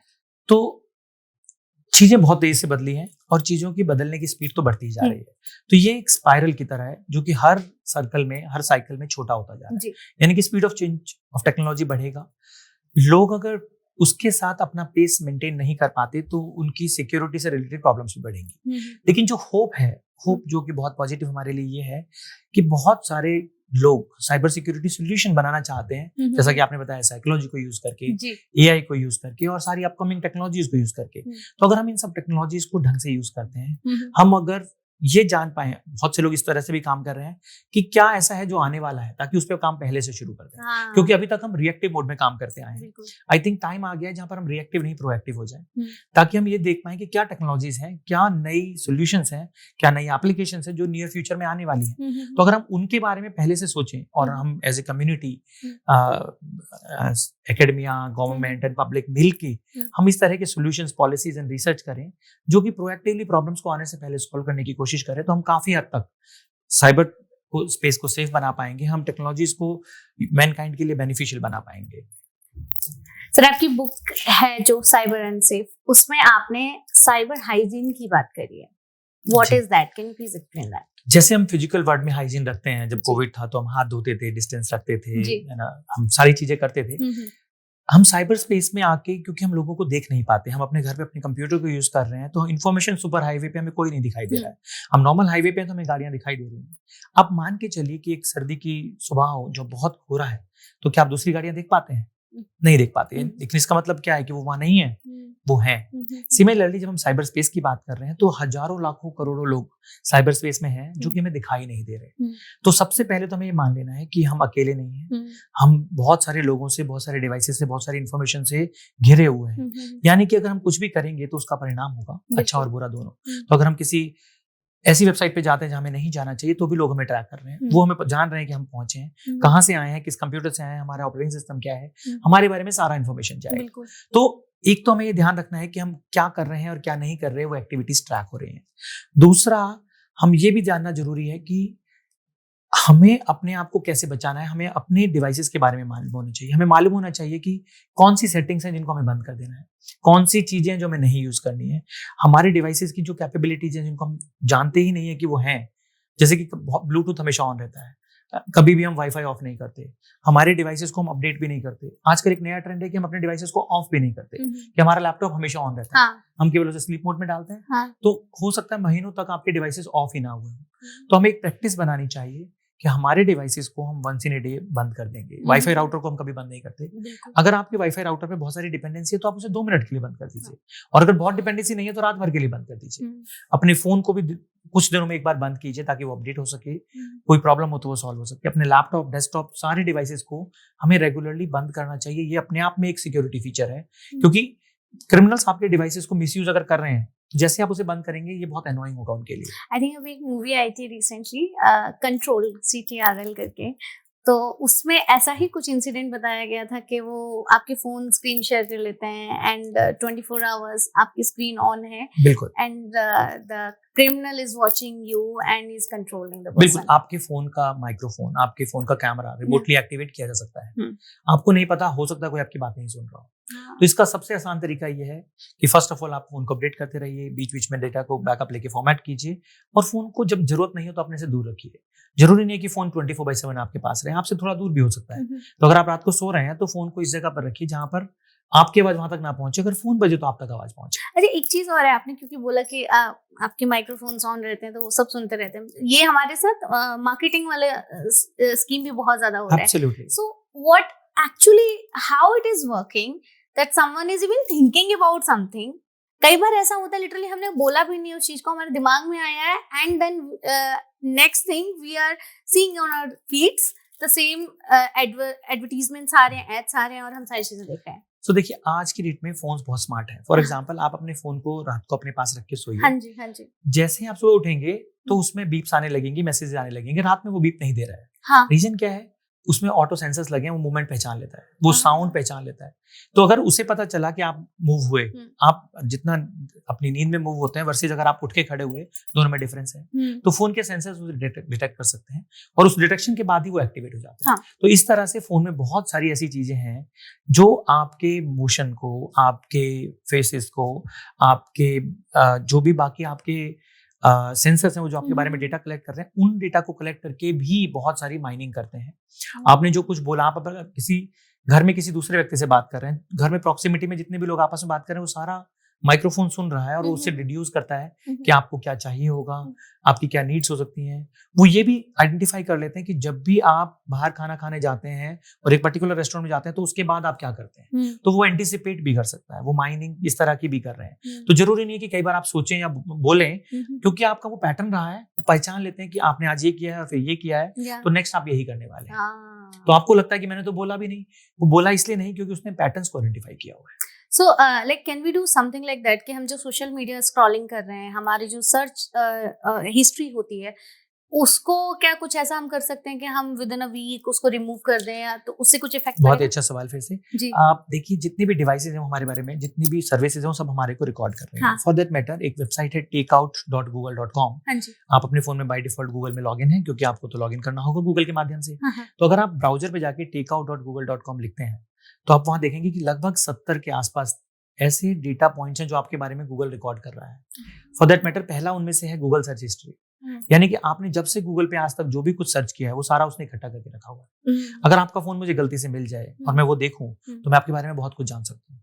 तो उसमें ये भी रिकॉर्डेड है कि आप किस किस जगह पर गए, आपकी पूरी टाइमलाइन वहां पर है विद जीपीएस लोकेशन। अगर आपने जीपीएस बंद कर दिया तो भी उसको आपकी लोकेशन पता है, क्योंकि आपके फोन में जो सिग्नल आ रहा है, जिस टावर से आ रहा है, वो भी कहीं आसपास है, तो वो उसकी लोकेशन को सेव कर लेगा बजाय इसके कि जीपीएस के। तो जीपीएस के केस में 2 मीटर एक्यूरेट इन्फॉर्मेशन है और टावर के केस में 100 मीटर एक्यूरेट इन्फॉर्मेशन है, बट आप कहाँ हैं ये हर टाइम फोन को पता है। इस तरह से 70 ऐसी चीजें हैं जो गूगल आपके बारे में रिकॉर्ड कर रहा है। वो आपकी कितनी स्पीड पे आप ड्राइव कर रहे हैं ये भी रिकॉर्ड कर रहा है गूगल मैप के थ्रू, और ये सारा डेटा उस जगह पर अवेलेबल है। अगर किसी को उसका एक्सेस मिल जाता है तो वो आपको प्रोफाइल कर सकता है, वो आपके बारे में इतना जान सकता है जितना कि आप खुद याद नहीं रख पाए होंगे आज। तो इसका सोल्यूशन बहुत सिंपल है कि वो सारा डेटा जो वहां पर है मैं उसको 3 हिस्सों में बांट देता हूँ। एक वो जो मुझे भी नहीं चाहिए और किसी और को भी नहीं देना है, जैसे गूगल सर्च हिस्ट्री। मुझे नहीं जाना मैंने क्या सर्च किया, क्योंकि मैंने तो किया और मैं नहीं चाहता कि कोई और जाने, तो मैं उसको वहां से डिलीट कर दूंगा परमानेंटली। तो आप उस कैटेगरी में जाएं, वो जो इन्फॉर्मेशन आपको लगता है परमानेंटली हटा देनी, हटा दे। कुछ इन्फॉर्मेशन है कि जो वहां पर है हमें चाहिए लेकिन दूसरों को नहीं देनी, तो वहां से सिलेक्ट कीजिए, डाउनलोड कर लीजिए और फिर वहां से हटा दीजिए। और तीसरा ये है कि जो मुझे चाहिए पब्लिक में, जैसे कि मेरा हम्म, मेल से मुझे कभी भी चाहिए हो सकते हैं, तो वो रहने दीजिए। हम्म, और ऐसा हर 3 महीने में कीजिए, ताकि कोई भी आपके बारे में कोई भी इंफॉर्मेशन एक्स्ट्रा 3 महीने से ज्यादा की ना पा सके। तो Interesting. आपको अपनी लाइफ को प्लान करना होगा, अपने डिजिटल एसेट्स को एक शेड्यूल में डालना होगा और It's a प्लान करना task होगा। then, sir. It's a task. You are generating so much digital footprint that you can think of. Yeah. कि हम कुछ भी करते हैं, हमने जैसे ही फोन को टच किया तो एक डिजिटल आर्टिफैक्ट बना कि आपने फोन को टच किया, आपने ऑथेंटिकेट किया, आपने कनेक्ट किया, आपने डाउनलोड किया, बिल्कुल, ब्राउज किया, बिल्कुल। तो आपकी सारी इंटरेक्शंस, हर इंटरेक्शन एक डिजिटल आर्टिफैक्ट के तौर पर रिकॉर्ड हो रही है, जो कि एक बहुत बड़ी मात्रा में है। एक आदमी एक खाली गूगल पर एक साल के अंदर 10 GB से ज्यादा का इंटरेक्शन डेटा इकट्ठा कर लेता है। बिल्कुल बिल्कुल, बिल्कुल सही कह रहे हैं आप। अच्छा, एक और चीज है, जैसे हम व्हाट्सएप यूज कर रहे होते हैं, तो व्हाट्सएप में इनक्रिप्टेड मैसेजेस का वो आता है नोटिफिकेशन के योर मैसेजेस आर सेफ, ये कहाँ तक सही है? ये है भी एक्चुअली, इट वर्क्स और not? Encryption on the go is there, but yes. आपके डिवाइस पे और जो इसके पास आपने वो मैसेज भेजा उसके डिवाइस पे कोई एन्क्रिप्शन नहीं है। ओके, तो अगर मुझे आपका फोन अनलॉक मिल जाता है तो मैं सारा डेटा निकाल सकता हूँ, और मुझे सामने वाले व्यक्ति का मिल जाता है तो भी वहाँ पर एन्क्रिप्टेड नहीं है। वो केवल आपके फोन से जब उसके फोन में जा रहा है तो कहा जाता है कि वो एन्क्रिप्टेड है। Then it doesn't matter, I guess. As well as वो जो डेटा स्टोर्ड है, जी, अगर वो व्हाट्सएप के सर्वर में स्टोर्ड है, हाँ, तो जहां पर भी उन्हें लीगली वो डेटा को डिक्रिप्ट करना है तो वो दे सकते हैं। हम्म, तो अगर कोई भी ऐसी गवर्नमेंट जो उनको कंट्रोल करती है, अगर चाहे तो डेटा डिक्रिप्ट करके उनको देना होगा। हाँ, अच्छा, जैसे हम is there any feature, is there any setting जहाँ पर हम व्हाट्सएप पर फिल्टर कर सकें? जैसे बहुत सारे अननोन नंबर से लोग हमें आजकल ग्रुप्स में जोड़ देते हैं, मतलब हमें पता ही नहीं हम किन किन ग्रुप्स में ऐड ऑन हो रहे हैं, एंड देन वो ज्यादा एक रिस्क होता है हमारे लिए। तो जब भी आपको कोई ऐसा मिले तो सबसे आसान तरीका है कि आप खुद से छोड़ दें वो, हाँ, वो तो रिमूव, क्योंकि ऑटोमेशन करना थोड़ा मुश्किल है, हो सकता है, पर वो कितना इफेक्टिव होगा वो हर बार 100% गारंटी नहीं ली जा सकती। तो बेस्ट ये है कि अननोन नंबर्स को आप इग्नोर कर दें, ब्लॉक कर दें और रिपोर्ट करें। किसी ने आपको ऐड किया तो फिर भी आप आप वहां पे रिपोर्ट एंड ब्लॉक करें। हमेशा आपको रिपोर्ट करके फिर ब्लॉक करना चाहिए। कोई इजी तरीका नहीं है सर? इससे आसान कोई तरीका नहीं है, क्योंकि मैं अपने पर्सनल एक्सपीरियंस से बता रही हूँ, क्योंकि मैं मेरे पेरेंट्स को बोलती हूँ तो वो नहीं कर पाते हैं, वो ब्लॉक करके मैं बोलूंगी लीव कर दो, वो सारी चीजें यहाँ से बतानी पड़ती हैं। तो I literally looking for some easy way कि इस तरीके से हम अगर अपने नंबर्स को this is a good research problem. I think we will soon work on it and develop a solution and share with you. I think this is interesting. I like, so I keep collecting problem statements which we have to work on. Like recently we have made world's first security feature for stopping anti-counterfeiting. You know, anything can be counterfeited. आप किसी भी चीज को high quality scan करके print कर दीजिए तो वो हुबहू असली के जैसा बन जाएगा। तो एक लैक्मे काजल पेंसिल से लेके और एक ताजमहल टी बैग तक, किसी को भी मैं बाहर से अगर लेबल को कॉपी कर लूं, उसके अंदर क्या प्रोडक्ट है, क्वालिटी कैसी है, वो मैं काउंटरफिट कर सकता हूँ। तो आज की डेट में आप ऐसा कोई सोल्यूशन एग्जिस्ट नहीं करता जो बहुत easily without incurring lot of cost ये बता सके कि प्रोडक्ट असली है या नकली है। तो इस पे हमने, मेरी पीएचडी के दौरान मैंने बहुत सारे डॉक्यूमेंट्स पे काम किया था, बैंक चेक से लेके करेंसी नोट तक, इन सब पे रिसर्च की और बहुत सारे सिक्योरिटी फीचर को जाना। तो पता चला कि ऐसा कोई फीचर नहीं है, ऐसा कोई सिक्योरिटी फीचर बना ही नहीं है जो एक नॉर्मल कलर प्रिंटर से प्रिंट हो सके। सभी सिक्योरिटी फीचर्स के लिए, चाहे वो इंटेग्रो प्रिंटिंग हो या वाटर मार्किंग हो या कोई भी माइक्रो प्रिंटिंग हो, सभी के लिए आपको स्पेशल प्रिंटर की जरूरत पड़ती है। बहुत सारे सोल्यूशन एग्जिस्ट करते हैं जिनमें आप बहुत कॉम्प्लिकेटेड चीजें यूज कर रहे हैं, जहां पर सेटअप कॉस्ट बहुत ज्यादा है, इजी नहीं है यूजर के लिए। तो ये जानते हुए हमने आज से 8-10 साल पहले इस पे रिसर्च शुरू की और हमने बहुत सारी चीजों को एक्सप्लोर करने के बाद हमने 2 साल पहले कुछ पेटेंट्स फाइल किए थे। रिसेंटली हमें वो पेटेंट अवार्ड हो गए हैं, जहां पर हमने पहला ऐसा सिक्योरिटी फीचर बनाया है जिससे कि एक ऐसा क्यूआर कोड जो कि कलर क्यूआर कोड है, मल्टीलेयर क्यूआर कोड है, जिसको अगर हमने असली प्रोडक्ट पे प्रिंट कर दिया, जो कि नॉर्मल प्रिंटर से ही प्रिंट होगा, आपको कुछ बदलने की जरूरत नहीं है, अगर उसको रिप्रोड्यूस किया जाए तो वो अपनी वैल्यूज खो देता है, उसको रिप्रोड्यूस ही नहीं किया जा सकता। तो ये एक एंटी काउंटरफिटिंग फीचर है जिसके लिए कोई एक्स्ट्रा कॉस्ट नहीं लगती, जो कि बहुत इजी टू यूज है। ये मेरे कुछ स्टूडेंट्स ने मिलके बनाया है, मैंने उनको मेंटर किया और उसका पेटेंट अब ग्रांट हो चुका है। तो कोई भी प्रोडक्ट पे अगर उस फीचर को लगा दिया जाए तो वो एंटी काउंटरफिट, वो काउंटरफिटेबल नहीं रहेगा, वो प्रोडक्ट गारंटीड असली है नकली, कोई भी यूजर बहुत आसानी से एक स्कैन से पता लगा सकता है, जान पाएगा। This is very handy I think, क्योंकि एक्चुअल में ये तो ठीक है, हम हमेशा पैसों की काउंटरफीटिंग सुन रहे थे, डॉक्यूमेंटेशन की काउंटरफीटिंग सुन रहे थे, बट प्रोडक्ट्स के बारे में, क्योंकि there are like first copy, second copy, बहुत सारी चीजें चल रही है। 20% of all products including medicines and food, FMCG products, especially the beauty products, those are counterfeit. Of course. Yeah, very interesting. So sir, अब चूंकि हम साइबर वर्ल्ड में इतने आगे बढ़ चुके हैं कि ऐसा लगता है कि साइबर वॉर ज्यादा खतरनाक है या रियल वॉर? क्योंकि अभी हमने रिसेंटली देखा इंडिया पाक का जब था कि पाकिस्तान ने ऐसी न्यूज आ रही थी कि बहुत सारे जी। लिंक्स भेजे हैं, साइबर अटैक किया है, तो क्या इतना इजी है किसी भी कंट्री को अटैक करना? जैसा कि आप अगर देखें, अगर आप साइबर अनसेफ मेरी बुक पढ़ेंगे जी। तो उसमें मैंने लास्ट में लिखा है कि cyber war is already on. या एंड ये बुक मैंने आज से 4 साल पहले लिखी थी। जी तो साइबर वॉरफेयर तो हमेशा ही चल रहा है, हाँ। केवल उसका स्केल कभी ज्यादा हो जाता है कभी कम। हाँ, दैट्स व्हाट कि आप कंट्री लेवल तक कैसे कैसे अटैक जी, कर सकते क्या हैं? हो रहा है कि आज की डेट में अगर आप देखें तो बहुत ज्यादा फोकस है कि हम इंडिजीनियस प्रोडक्ट बनाएं, मेक इन इंडिया बनाएं।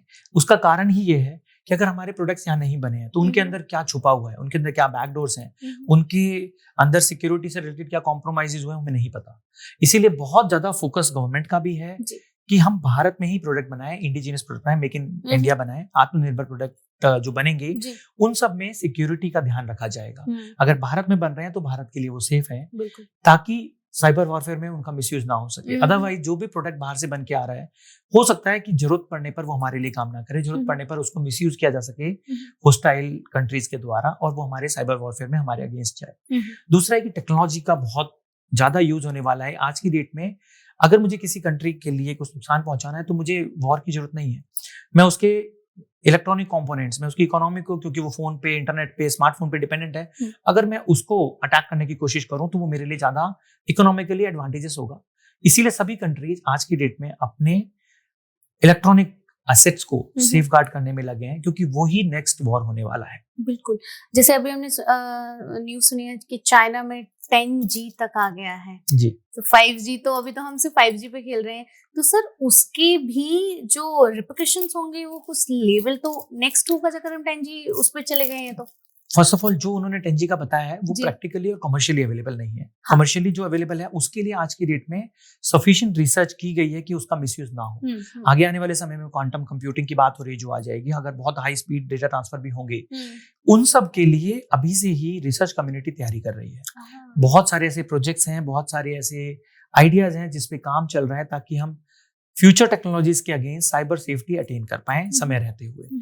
तो ऐसा नहीं है, सभी लोग इस बारे में जागृत हैं, बहुत सारे लोग हैं, बहुत सारे थिंक टैंक्स हैं, और एकेडमिया और रिसर्च कम्युनिटी ऑलरेडी इन सब पे काम कर रही है। मैं भी कुछ स्टूडेंट्स साथ मिलकर कुछ ऐसे प्रॉब्लम स्टेटमेंट्स पे काम कर रहा हूँ, जिससे कि हम आने वाले समय में जो हमारी साइबर सिक्योरिटी इश्यूज होंगे टेक्नोलॉजिकल एडवांसमेंट की वजह से, उनके लिए अपफ्रंट प्रोएक्टिवली सॉल्यूशंस बना सकें।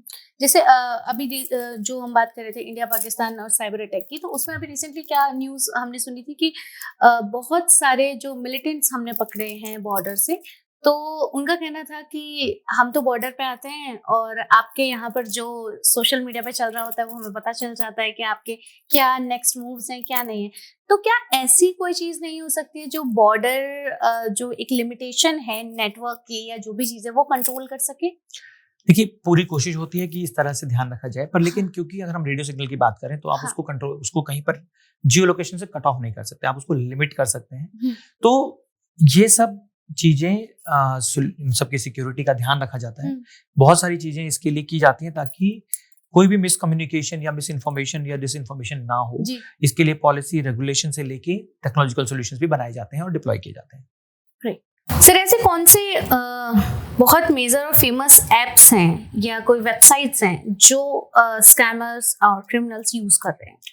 बहुत सारी ऐसी चीजें जैसे स्क्रीन शेयर एप्लीकेशंस होती हैं, जैसे एनीडेस्क है, इस तरह की जो भी स्क्रीन शेयर ऐप हैं वो बहुत ज्यादा यूज की जाती हैं ताकि आपके फोन का कंट्रोल ले सके, मिरर कर सके। वो आपको कुछ भी बोल के कि वो किसी कस्टमर केयर से हैं, बोल रहे हैं आपकी मदद करना चाहते हैं, तो आपसे वो ऐप इंस्टॉल करा देंगे। सीनियर सिटीजन को बोल के करा देंगे, बच्चों को बोल के करा देंगे।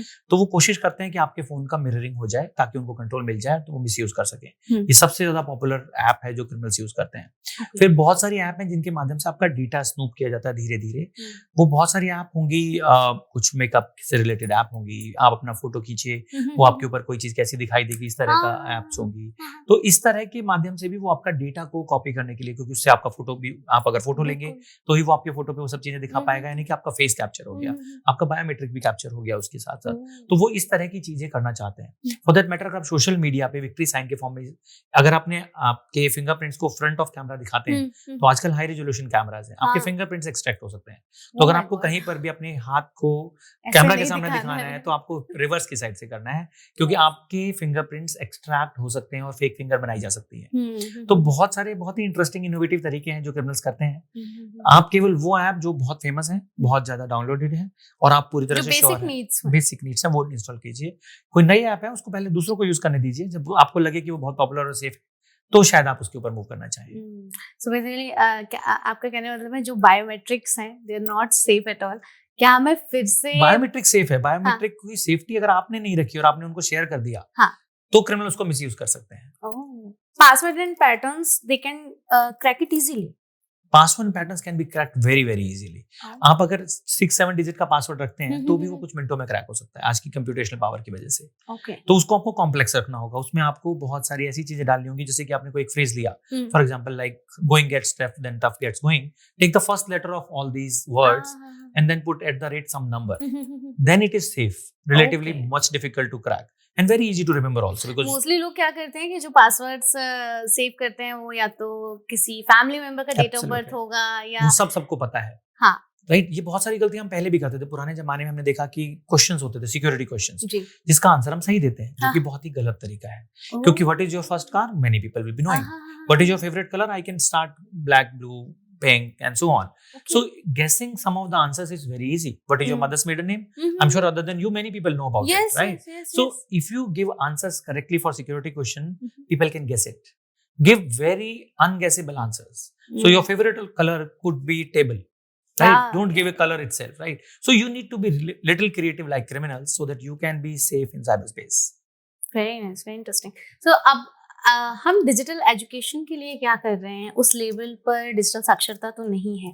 अगर हमें बहुत इजी वे में कुछ लोगों को समझाना है, जैसे बिल्कुल जैसे कि ये चीज़ तो आपने पहले ही क्लियर कर दी कि well educated and illiterate persons का कोई इसमें फैक्ट नहीं है, कोई भी मतलब नहीं रखता। बट फिर भी अगर हमें एक बेसिक सा डिजिटल साक्षरता का कुछ भी प्लान बनाना है या लोगों को समझाना है, what will be that?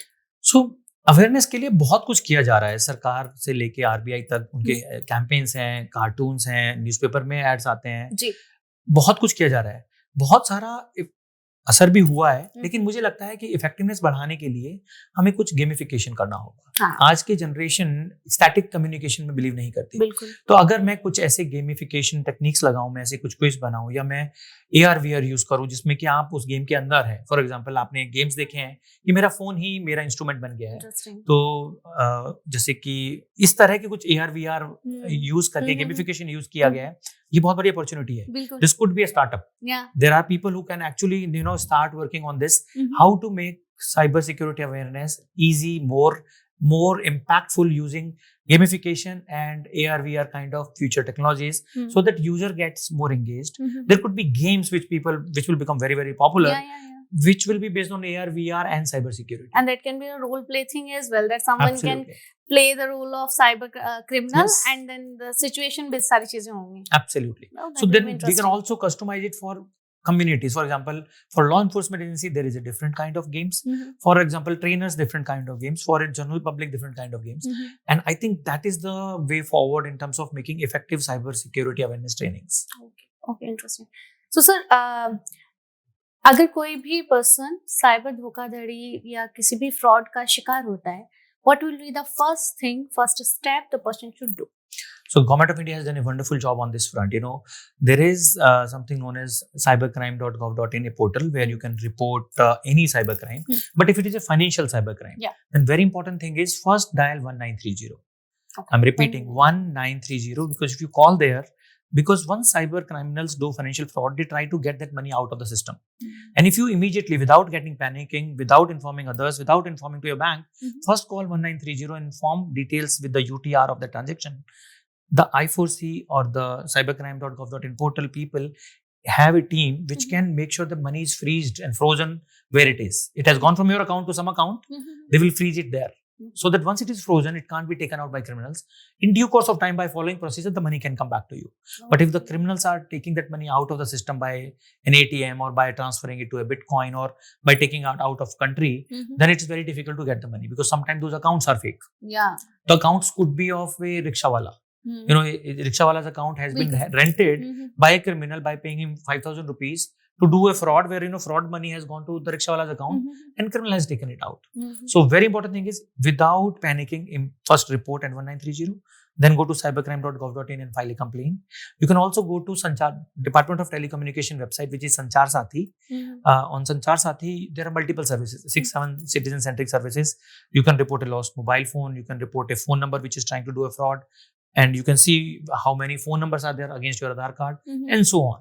So you can also go on Sanchar Sathi website later on and file appropriate complaint depending on what category you fall in. Also, as you have mentioned the Aadhaar card thing, बहुत सारे आधार cards के fraud हो रहे हैं, बहुत आपके आधार card, आपकी और भी आईडीज बहुत सारी जगह लिंक्ड हैं, इनको कैसे बचाया जाए? सो पहली गलती हम खुद ही करते हैं कि हम अपना डेटा दे देते हैं. अगर आपको बैंक अकाउंट खोलना है, अगर आपको नया सिम लेना है, तो आपको अपना कोई ना कोई आइडेंटिटी प्रूफ देना होगा. अगर आइडेंटिटी प्रूफ आपको देना है तो आप उसकी फोटोकॉपी कराते हैं. फोटोकॉपी आप कहीं बाहर शॉप पे कराते हैं. तो मान लीजिए मैं फोटोकॉपियर हूँ, आपने मुझे बोला 2 कॉपी कर दीजिए, तो मैं क्या करूंगा, मैं आपके उस डॉक्यूमेंट को रखकर 3 प्रेस करूंगा और 2 पेपर डालूंगा, तो 2 कॉपी आपके सामने निकलेंगी क्योंकि 3 पेपर नहीं है. आपके जाने के बाद मैं एक और पेपर डालूंगा तो एक और कॉपी निकल आएगी. तो अब मेरे पास आपके आधार कार्ड और पैन कार्ड या जो भी आपका आइडेंटिटी डॉक्यूमेंट है उसकी एक्स्ट्रा कॉपीज हैं जिनको मैं बेच सकता हूँ. नाउ क्रिमिनल्स मुझसे वो खरीदेंगे, वो 1 कॉपी के मुझे 100 रुपए देंगे और मैं उनको बेच दूंगा, तो मुझे तो फायदा हुआ.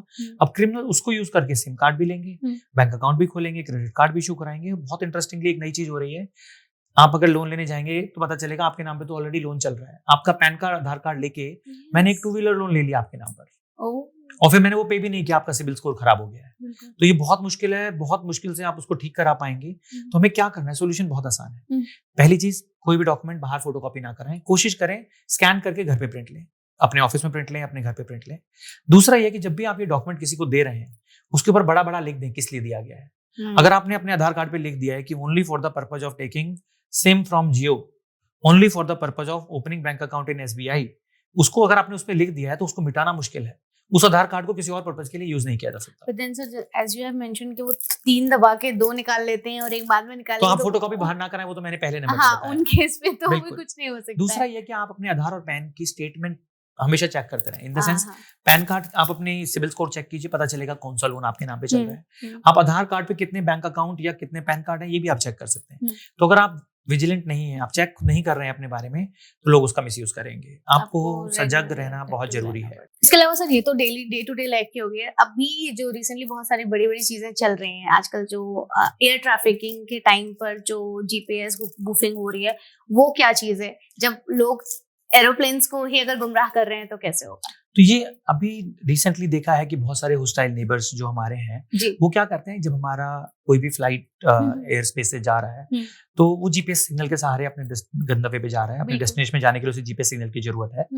तो ये क्या करते हैं कि ये अपना एक हाई फ्रीक्वेंसी सिग्नल जनरेट करते हैं जो कि एक फेक सिग्नल होता है, उसको अपने ट्रैक से भटकाने के लिए.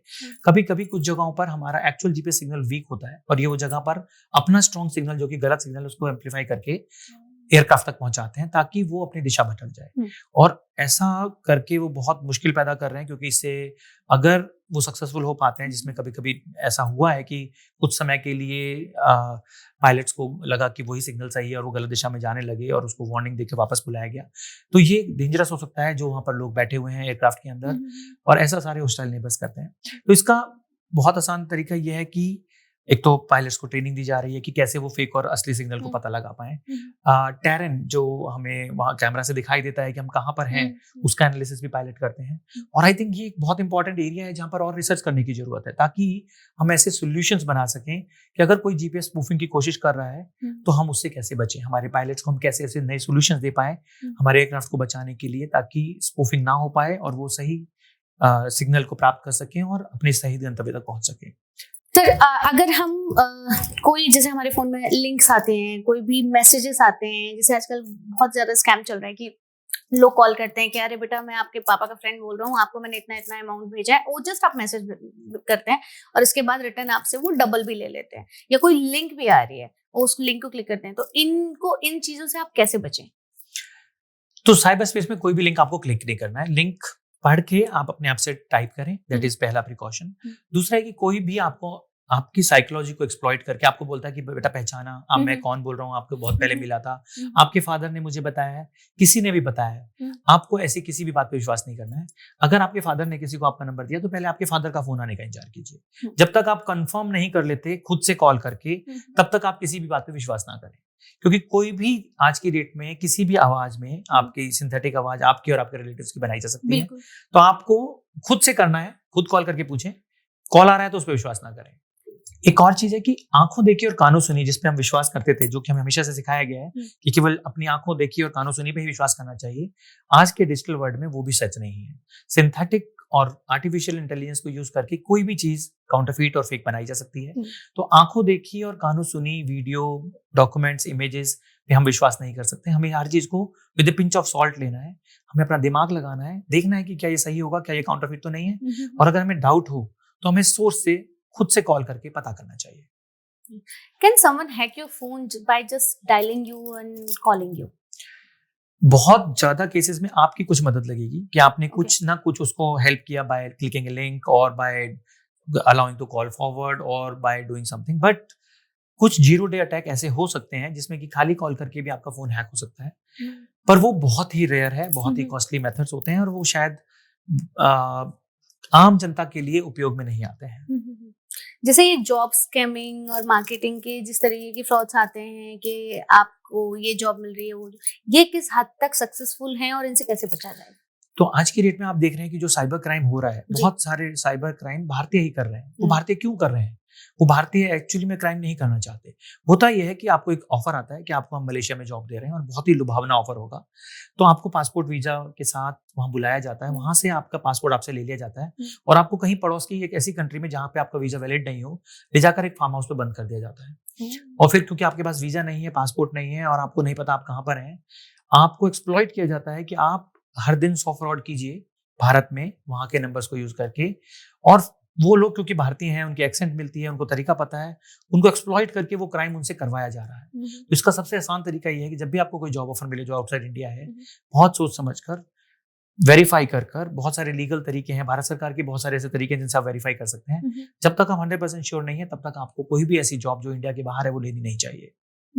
Due to population, do you think India is an easy target in cyber attacks? India being most populous definitely has a large number of potential people against whom you can do fraud.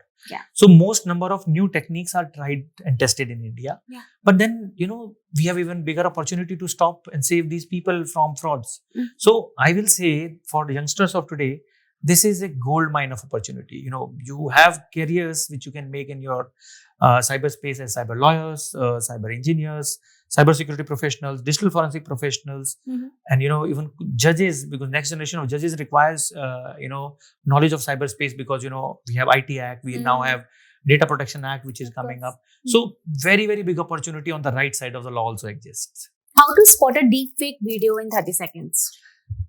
Deepfake video will have a lot of discrepancies, number of eye blanks, shadows, speed, abnormal situations, abnormal scenes. For example, somebody having very deep beard versus very thick eyebrows and so on, because technology doesn't know what a perfect human look like. That's true. And how to spot deepfake audio also, because आजकल जैसे audio पे calls आते हैं, बच्चा रो रहा है, माँ को कॉल आ रहा है, पापा को आ रहा है, जैसे इमोशनली वही साइकोलॉजिकली प्ले कर रहे हैं. So deepfake audio is little more difficult to detect technologically, but there are people who are developing solutions through which you can detect it. Easy solution is, if you have any deepfake audio coming to you, disconnect the call, call back to the number of that person, and then you will realize whether it's fake or not fake. So anything which looks,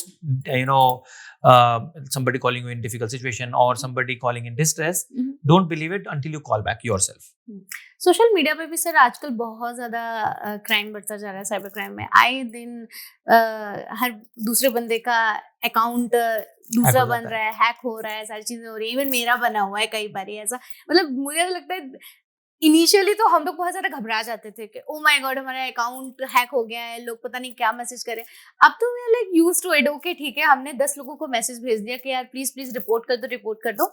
and account बंद हो जाएगा जो भी। तो ये कैसे रोका जाए और what can be the easiest way to stop it? So first of all, ज्यादातर अकाउंट तब हैक होते हैं जब मल्टी फैक्टर ऑथेंटिकेशन इनेबल नहीं होता है। टू फैक्टर ऑथेंटिकेशन इनेबल कर देंगे कि खाली पासवर्ड से नहीं होगा, एक ओटीपी भी आएगा, उसके बिना आपका अकाउंट रीसेट नहीं हो सकता, तो आपने 90% प्रॉब्लम को सॉल्व कर दिया।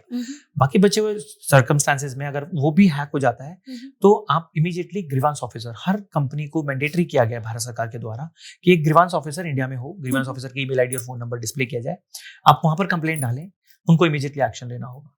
आप अपनी आइडेंटिटी की डिटेल वगैरह उनको देनी होगी ताकि वो वेरीफाई कर सके कि आप जेन्युइन यूजर हैं। जस्ट इन केस अगर ग्रीवांस हैंडल नहीं होता है तो भारत सरकार ने एक और सुविधा दी है कि पहले तो ये था कि आपको कोर्ट जाना पड़ता था अगर सर्विस प्रोवाइडर ने आपकी मदद नहीं की। There is something known as grievance appellate committee, GAC। There is a website gac.gov.in। अगर सर्विस प्रोवाइडर आपकी मदद नहीं कर रहा है तो आप GAC में ऑनलाइन घर बैठे लॉगिन करके कंप्लेंट डाल सकते हैं और वो GAC उसको इवैल्यूएट करके एप्रोप्रिएट डायरेक्शन इशू करेगी सर्विस प्रोवाइडर को आपकी हेल्प करने के लिए। Okay, interesting. And how to find out that someone is using a fake account?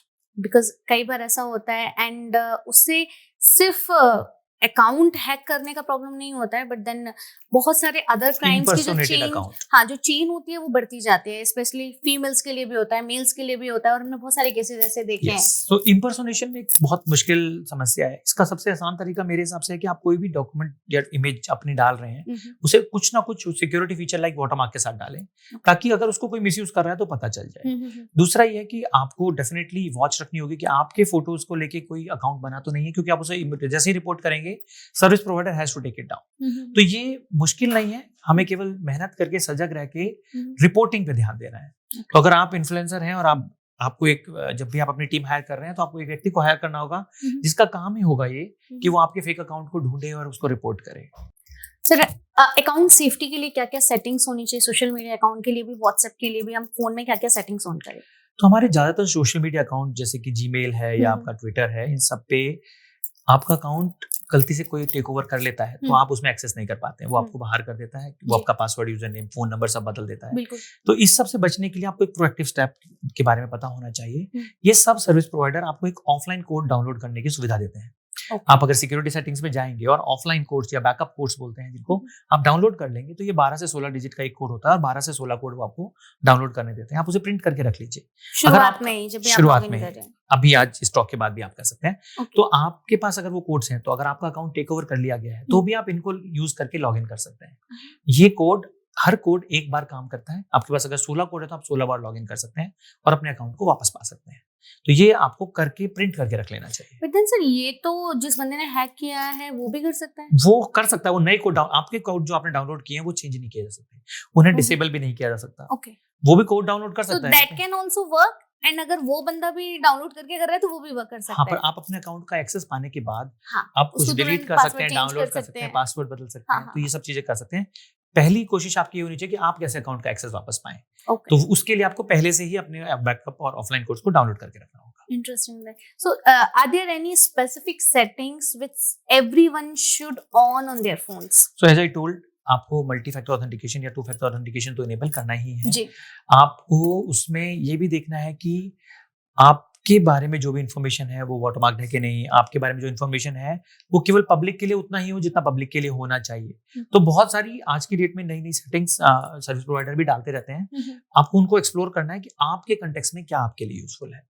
और आप उस डेटा को, जो भी आपका वहाँ उस अकाउंट में डेटा है, आप उसको हमेशा डाउनलोड करने की एक सुविधा देते हैं वो लोग। आप उसे डाउनलोड करके रख सकते हैं जस्ट इन केस कुछ गड़बड़ हो जाए तो अकाउंट को आप खाली करके जब आपको रिस्टोर हो जाए तो आप दोबारा से सारा इन्फॉर्मेशन वापस डाल सकते हैं। Okay, interesting. तो प्रॉपर बैकअप होना बहुत जरूरी है। जनरली फोन स्नैचिंग भी बहुत ज्यादा हो रही है कई जगह। मेरे एक फ्रेंड है, कई बार ऐसा ट्रेन में चलते चलते हो गया, गाड़ी में चलते चलते हो गया। तो अगर कोई फोन आपका छीन के लेके भाग जाता है तो सबसे पहला स्टेप आपको क्या करना है? बहुत इंपॉर्टेंट है क्योंकि सबके पास फोन है और फोन खो भी सकता है, छीना भी जा सकता है जी। अगर आपका फोन ले लिया गया है तो सोचिए क्रिमिनल क्या करेगा। ये बात हमें नहीं पता होती। हम सोचते हैं कि ठीक है हम ब्लॉक करा देते हैं या फिर हम FIR कर देते हैं या ढूंढने की कोशिश करते हैं, लेकिन उस सब में टाइम लगने वाला है। तो जो क्रिमिनल है वो क्या करेगा? सोचिए वो आपके फोन का सिम निकालेगा और उसके पास 2 और बंद कर देगा सबसे पहले तो। नहीं, वो सिम बंद नहीं करेगा। अगर वो स्मार्ट क्रिमिनल है तो फोन में से सिम निकालेगा और पहले उसके पास 2 और फोन है जिनमें से एक फोन में वो सिम डालेगा और फोन को ऑन करेगा। ओके। अब आपका फोन, आपका सिम उसके फोन में ऑन हो गया है।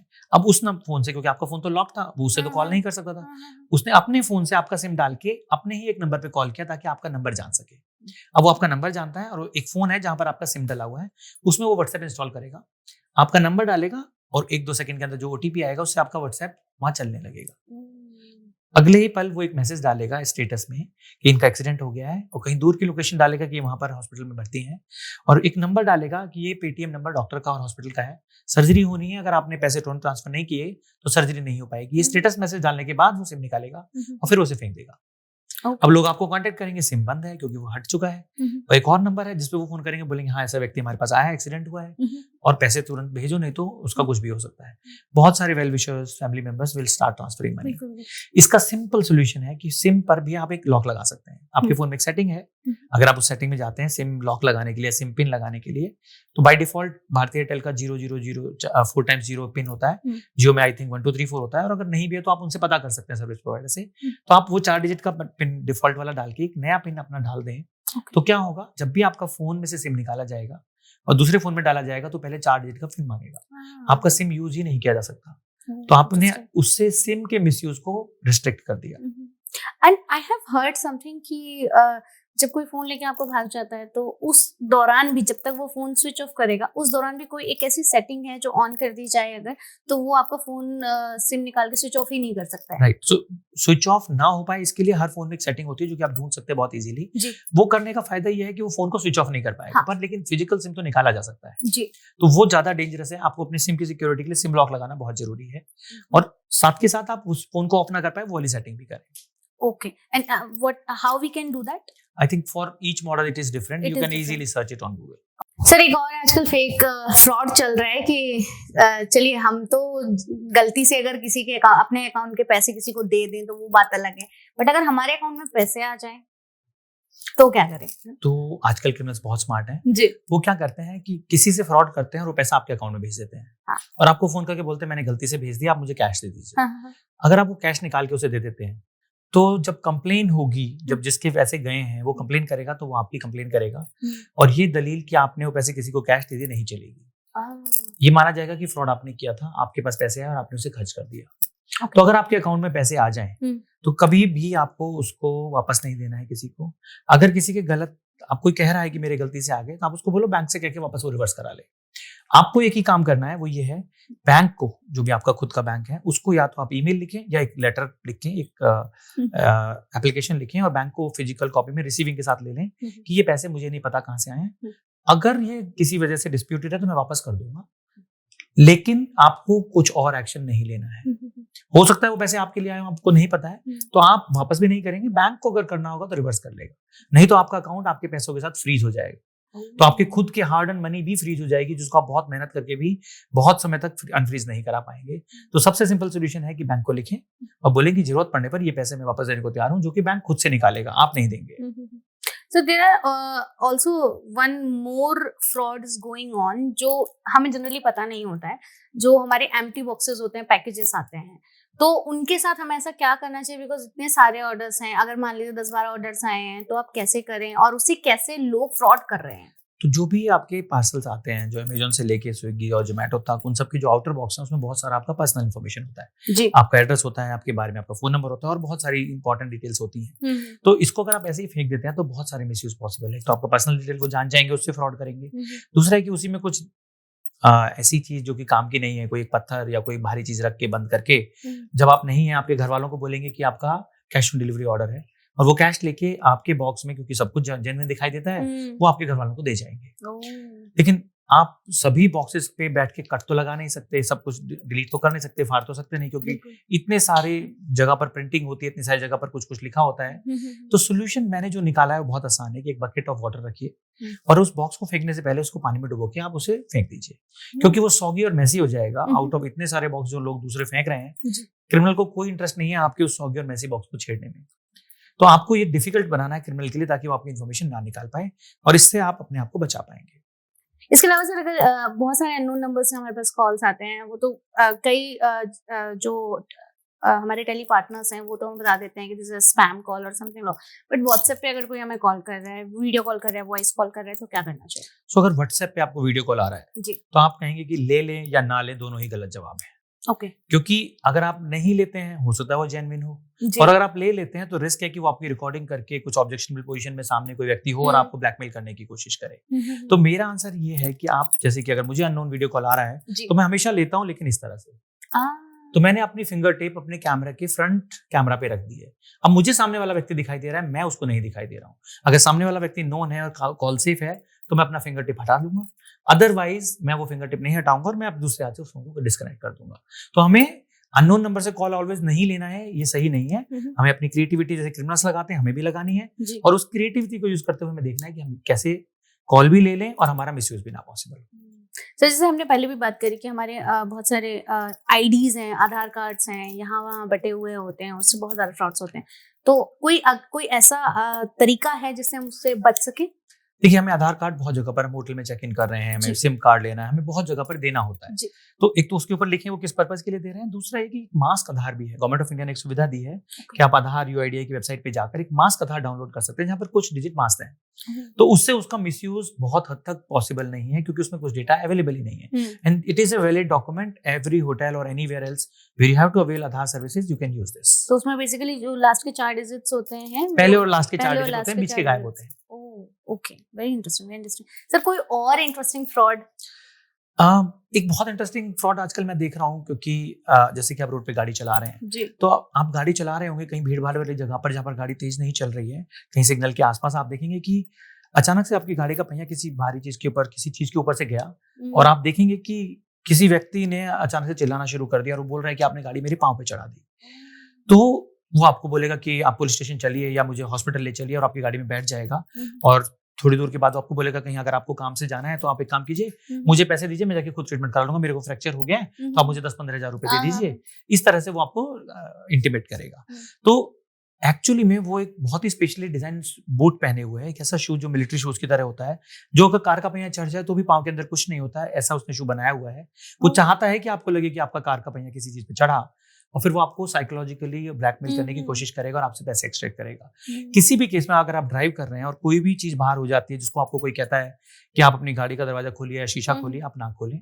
कुछ भी हुआ है तो उसको पुलिस कंप्लेन करने दें, क्योंकि जेन्युइन होगा तो ही व्यक्ति पुलिस कंप्लेन करेगा। In most of these cases this is a fraud, they are trying to extort money. Don't open your door, don't let that person in, do not open your window, just tell them to call police. Interesting sir. ये हम generally बोलते हैं कि जैसे कि हमारा सारा data Google drive पर सेव हो रहा है, जीमेल पर सेव हो रहा है, बिना गूगल अकाउंट के तो हमारा फोन ही नहीं हो पाता है लॉगिन। तो ऐसे कहते हैं कि Google knows more than your families. अगर कोई पर्सन इन फ्यूचर नहीं है तो जो बातें शायद उसकी फैमिली को नहीं पता होंगी वो गूगल को पता होंगी। Is it really true? So there are two aspects here. All whatever you do with your Google phone, it records everything. Your GPS location, to search history, to Gmails, to photos, to business plans. Google Drive contains all the data. First of all, this data is non-transferable to anybody other than the person. तो अगर person नहीं है तो India में कोई भी digital inheritance या for that matter world wide digital inheritance नाम की कोई चीज नहीं है। आपका नॉर्मल, अगर आप एक बिजनेस प्लान बना रहे थे या कोई बुक लिख रहे थे तो वो आपके लीगल हायर को ट्रांसफरेबल है, लेकिन अगर वो ऑनलाइन कर रहे थे आप गूगल ड्राइव पे या गूगल डॉक्यूमेंट पे तो वो ट्रांसफरेबल नहीं है। तो पहली चीज तो ये कि family can't take access of that. No, they can't take access, it's private to you. तो आपको ही अपने डिजिटल डेटा का एक डिजिटल इनहेरिटेंस प्लान बनाना है। हो सकता है उसका मतलब ये हो कि आप सब कुछ कहीं लिख के रखें, इन केस ऑफ इनकैपेसिटेशन और eventuality it can be given to your family members. दूसरा ये कि वो जो डेटा सारा गूगल स्टोर कर रहा है, आप तो भूल जाएंगे कब कहाँ गए थे, गूगल की टाइमलाइन में सब होगा, तो वो डेटा वहां पर है और उस डेटा का पॉसिबल यूज एंड मिसयूज दोनों पॉसिबल है। तो ये आपको देखना है कि क्या क्या डेटा आप वहां से हटा दें, ताकि आपको लगता है कि डेटा किसी को नहीं मिलना चाहिए। तो आपको एक बहुत मेटिकुलस तरीके से अपने डेटा की प्लानिंग करनी होगी, इंक्लूडिंग डिजिटल इनहेरिटेंस की प्लानिंग। आपको इनहेरिटेंस भी प्लान करना होगा। Very interesting. सो सर एक और चीज आजकल जैसे चल रही है कि पब्लिक प्लेसेस पे चार्जिंग पॉइंट्स होते हैं, ये कितने सेफ हैं? पब्लिक प्लेसेस पे जो चार्जिंग पॉइंट है वो डेटा केबल कई बार आपकी कॉम्प्रोमाइज हो सकती है। तो there is something known as juice jacking. अगर आपने पब्लिक नेटवर्क पे, पब्लिक में जो ये आपकी चार्जिंग वायर्स हैं उनको लगाया, तो हो सकता है वो आपके फोन में रैंसमवेयर या मॉलवेयर डाल दें, हो सकता है आपका डेटा को एक्सट्रैक्ट कर लें। इसका सिंपल सोल्यूशन है कि अगर आपको चार्ज करना है अपने चार्जर से पब्लिक में चार्ज कीजिए। वहां पर अपनी पॉइंट केबल पर से। अपनी केबल से चार्ज कीजिए, अपना माउथ पीस लगा के आप डायरेक्ट कहीं पर भी लगाएं। आप पब्लिक वायर्स को यूज नहीं करेंगे, उससे आपके फोन में मिसयूज होने की संभावना है। पॉइंट से कोई दिक्कत नहीं? पॉइंट से कोई दिक्कत नहीं है। तो 3 ways to identify any spam message or spam call. So first of all वो एक नो नंबर से नहीं आ रही है। सेकंड इज कि वो जो नंबर है वो सस्पिशियस होता है कि उसमें डिजिट्स ज्यादा हैं, वो इंडिया के बाहर का नंबर है, या फिर जो उसकी वॉइस क्वालिटी होगी वो बहुत अलग होगी, उसमें इको हो सकता है। तो ये सारे क्लूज हैं जो बताते हैं कि ये कॉल स्पैम भी है, अनवांटेड भी है, और उसके एक्सेंट, उसका प्रोनाउंसिएशन एरर्स, ये सारी चीजें उसमें होंगी। तो बहुत मुश्किल नहीं है, अगर आप थोड़ा ध्यान दें, 10-15 सेकंड लगाएं तो आप जान पाएंगे। सर आजकल ये भी बोला जा रहा है, जैसे हमने बात करी, आपने बोला कि पढ़े लिखे और अनपढ़ लोगों से कोई पॉइंट नहीं बनता है, हर बंदा साइबर क्राइम का विक्टिम बन रहा है। लेकिन आप बोलते हैं कि Gen Zs are more smarter to use the cyber things and the internet than Gen X. Is it like really है ऐसा या नहीं है? एक्चुअली ये मिक्स बैग है, क्योंकि कुछ मामलों में जेन जी कुछ चीजें अच्छी कर रहे हैं, कुछ मामलों में जेन एक्स अच्छा कर रहे हैं जी। आजकल की जनरेशन को बहुत सारी चीजों से फर्क नहीं पड़ता, और उसकी वजह से बहुत सारे फ्रॉड उनके साथ हो सकते हैं। वहीं पर पुराने जनरेशन को किसी दूसरी चीजों से फर्क नहीं पड़ता, उसकी वजह से फ्रॉड हो रहे हैं। तो मेरे हिसाब से कोई भी साइबर सेफ नहीं है अगर वो कोशिश नहीं कर रहा है, और अगर वो कोशिश कर रहा है तो वो साइबर सेफ रह सकता है, जो कि बहुत मुश्किल काम नहीं है। सर लास्टली एक 60 सेकंड में एक चीज बता दीजिए कि if your phone is hacked और if your WhatsApp is hacked, what are the last 1 minute things you can do to save that? सो अगर आपको लगता है कि आपका फोन हैक्ड है, तो आप पहले तो उसको डिस्कनेक्ट कर दीजिए, इंटरनेट बंद कर दीजिए, कोशिश कीजिए उसे रीस्टार्ट, स्विच ऑफ कर दें, सिम निकाल के थोड़ी देर के लिए दूसरे फोन में डाल लीजिए। इस फोन को ऑफलाइन कंप्यूटर से कनेक्ट करके डेटा को डाउनलोड कीजिए और फोन को रीसेट कर दीजिए। Once you have done factory reset, then आप वापस से अपना सिम डालें और सभी एप्लीकेशन में दोबारा जल्दी से लॉग इन करें। हो सकता है आपकी किसी एप्लीकेशन में क्रिमिनल लॉग इन किया हुआ हो, तो आप अपने व्हाट्सएप पे जाएं, आप अपनी जो भी आपकी एप्लीकेशन उस पे जाएं और दोबारा से लॉग इन करें, ताकि क्रिमिनल ने गलती से अगर लॉग इन किया था तो वो लॉग आउट हो जाए। इससे आपका फोन भी सेफ हो जाएगा और आपकी एप्लीकेशन भी सेफ हो जाएंगी। व्हाट्सएप के लिए 2 फैक्टर ऑथेंटिकेशन मस्ट है, उसके बिना आप कभी भी अपना व्हाट्सएप यूज ना करें। Very interesting. Okay, so sir हम इतनी नेगेटिव बातें कर रहे हैं कि ये प्रॉब्लम्स हो रही हैं, वो प्रॉब्लम्स हो रही हैं, हमें यू नो जो भी टेक्नोलॉजी आ रही है उनसे हमसे प्रॉब्लम्स बात कर रहे हैं, ऐसे तो लोग डर जाते हैं ना। चलिए हम तो फिर भी सोचते हैं, मैं क्योंकि जब भी अपने पेरेंट्स से बात करती हूँ या किसी बुजुर्ग से बात करती हूँ तो दे आर लिटरली लाइक हमें यूज ही नहीं करना है। तो ऐसे मतलब हम कैसे सोचें कि फ्यूचर अच्छा होगा या क्या होगा? यूज नहीं करना सबसे बड़ा रिस्क है। अगर आप किसी चीज को यूज नहीं कर रहे हैं तो कोई दूसरा आपके नाम से यूज करेगा। दूसरी बात है कि जो भी हमने भी प्रॉब्लम डिस्कस की, हर एक का सोल्यूशन है, बहुत आसान सोल्यूशन है कि आपको बहुत छोटे छोटे चेंजेस करने हैं। आपको बेसिकली हर दिन 5 मिनट इस बात पे लगाने कि मैं आज अपने आप को कैसे ज्यादा साइबर सेफ बनाऊं। केवल 5 मिनट पर डे लगाने से आप एक सेटिंग चेंज करके, एक दिन आप परमिशन मैनेजर में जाएं, एक दिन आप अपने फोन को ऑफ कर दें, एक दिन आप बैकअप ले लें। इस तरह से अगर आप रोज एक छोटा सा स्टेप लेंगे तो आप 10 से 15 दिन के अंदर बहुत ज्यादा साइबर सेफ हो जाएंगे। कोई भी आपसे ज्यादा साइबर सेफ हो ऐसा आसान नहीं है। और साइबर सेफ रहने के लिए आपका माइंड सेट चेंज करने की जरूरत है। द वे वी थिंक, ये एक हाइजीन प्रैक्टिस है जिसको आपको डेली करना होगा। डरने से नहीं होगा, ये आपको सोचने से होगा।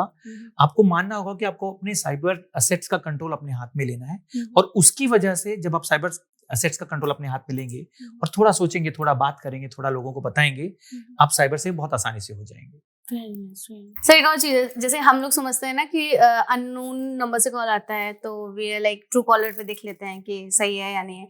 क्या ऐसा दिक्कत है? ट्रू कॉलर पे भी दिक्कत होती है या सही होता है सारी चीजें या नहीं?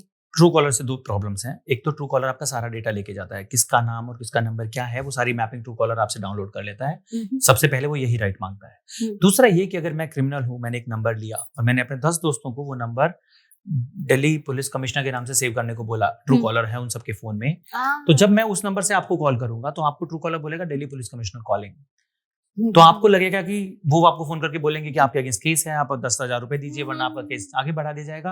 आपको लगेगा कि पुलिस कमिश्नर है, क्योंकि ट्रू कॉलर से पता चल रहा है, और आप उस मामले में आपके साथ फ्रॉड हो सकता है। तो ट्रू कॉलर से हम रिलाई नहीं कर सकते। आई थिंक आपको नंबर सेव ही करने होंगे, वही बेटर तरीका है। ट्रू कॉलर इंस्टॉल करना एक अच्छा सा। There is no alternative for this. No, I think बहुत जल्द ऐसा एक प्रपोजल है कि जिसने वो नाम जिस नाम से हम्म। नंबर लिया वो नाम डिस्प्ले हो, ऐसा टेलीकॉम डिपार्टमेंट करेगा। ओह, वो बेटर सोल्यूशन होगा बजाय कि ट्रू कॉलर के। वही। अच्छा, एक और चीज़ है कि हम लोग ना क्या करते हैं कि सोशल मीडिया हमारी आईडीज़ होती हैं, कई बार ऐसा होता है कि हम बहुत सारे डिवाइसेस में लॉग इन करके रखते हैं, अपनी डिवाइसेस में भी रखते हैं या कभी बाहर के भी दोस्तों की डिवाइसेस में भी लॉग इन कर देते हैं। ये कितना सेफ है होना? किसी भी और के डिवाइस पर अगर आपने लॉगिन किया तो बहुत प्रॉब्लम हो सकती है, क्योंकि सेशन कई बार बंद करने के बाद भी एक्टिव होता है।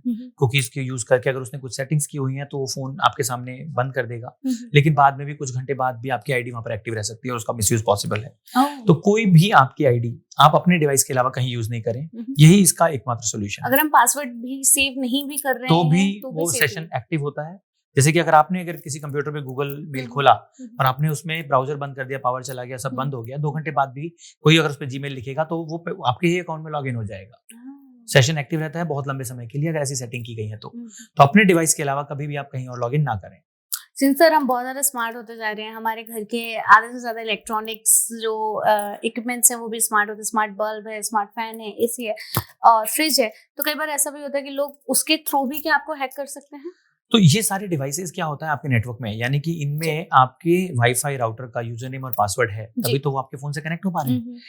और आपके फोन में तो इनक्रिप्शन है, लेकिन इन सब डिवाइसेस में कोई इनक्रिप्शन नहीं है। तो इन डिवाइसेस के माध्यम से कोई भी आपके वाईफाई राउटर का यूजर नेम पासवर्ड जान सकता है।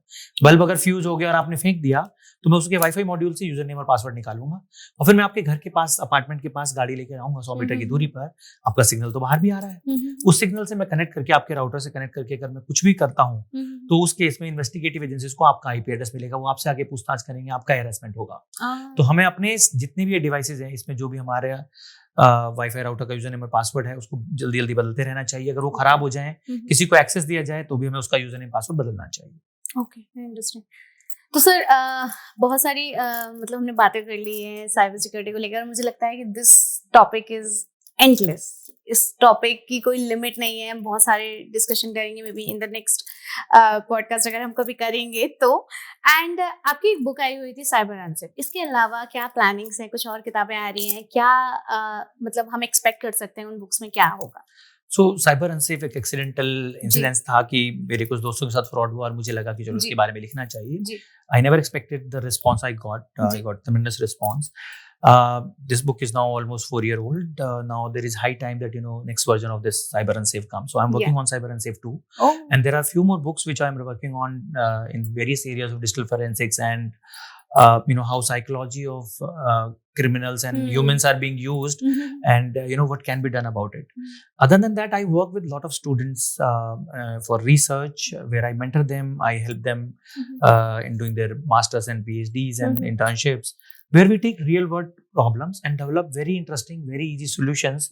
So big opportunity not only for students but startups, entrepreneurs and people who are studying to make their career exist in this very, very interesting and upcoming domain. So it's a big opportunity. This is not a problem. This is an opportunity for each one of us. Very interesting. And this is the Cyber Unsafe book if you want to read it. And sir की life के personal experiences भी काफ़ी कुछ इसमें हैं and कुछ scenarios and cases ऐसे हैं जो एक्चुअली आपके साथ भी हो सकते हैं। तो if you really want to read it and आपको कुछ प्रॉब्लम्स के सॉल्यूशन चाहिए, you can order it from Amazon, sir. Yeah, this is available on Amazon and I've written it with my younger sister. She is my co-author.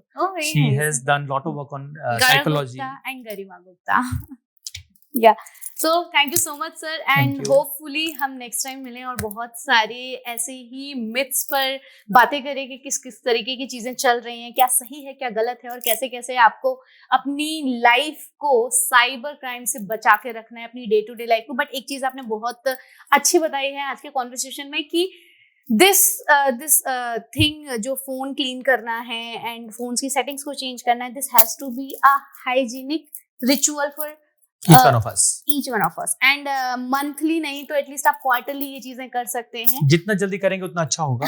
This is my way of giving back to society, so I want to make sure that I talk about these topics so that people can safeguard against possible cyber crimes. And the best revenge we can take against cyber criminals is tell the modus operandi of these cyber criminals to everyone so that it does not work anymore. Thank you so much, sir. Thank you so much for your time. Thank you for having me here. आपका experience, आपका जो knowledge है, जो मतलब आपने हमें tricks and x बताए हैं वो हमारे लिए बहुत काम करेंगे। And thank you so much all of you to watching us. And keep watching us, keep loving us, और बहुत जल्द हम नई कॉन्वर्सेशन के साथ सबके साथ आएंगे और बहुत सारी बातें करेंगे। अगर आपकी कोई प्रॉब्लम्स हैं, अगर आपको लगता है आपके साथ भी कोई ऐसा सिनेरियो हुआ है जिसका आपको सोल्यूशन नहीं मिला है, you can comment us down and maybe in the next session we will ask those questions to sir, and thank you so much sir once again. Thank you for having me here.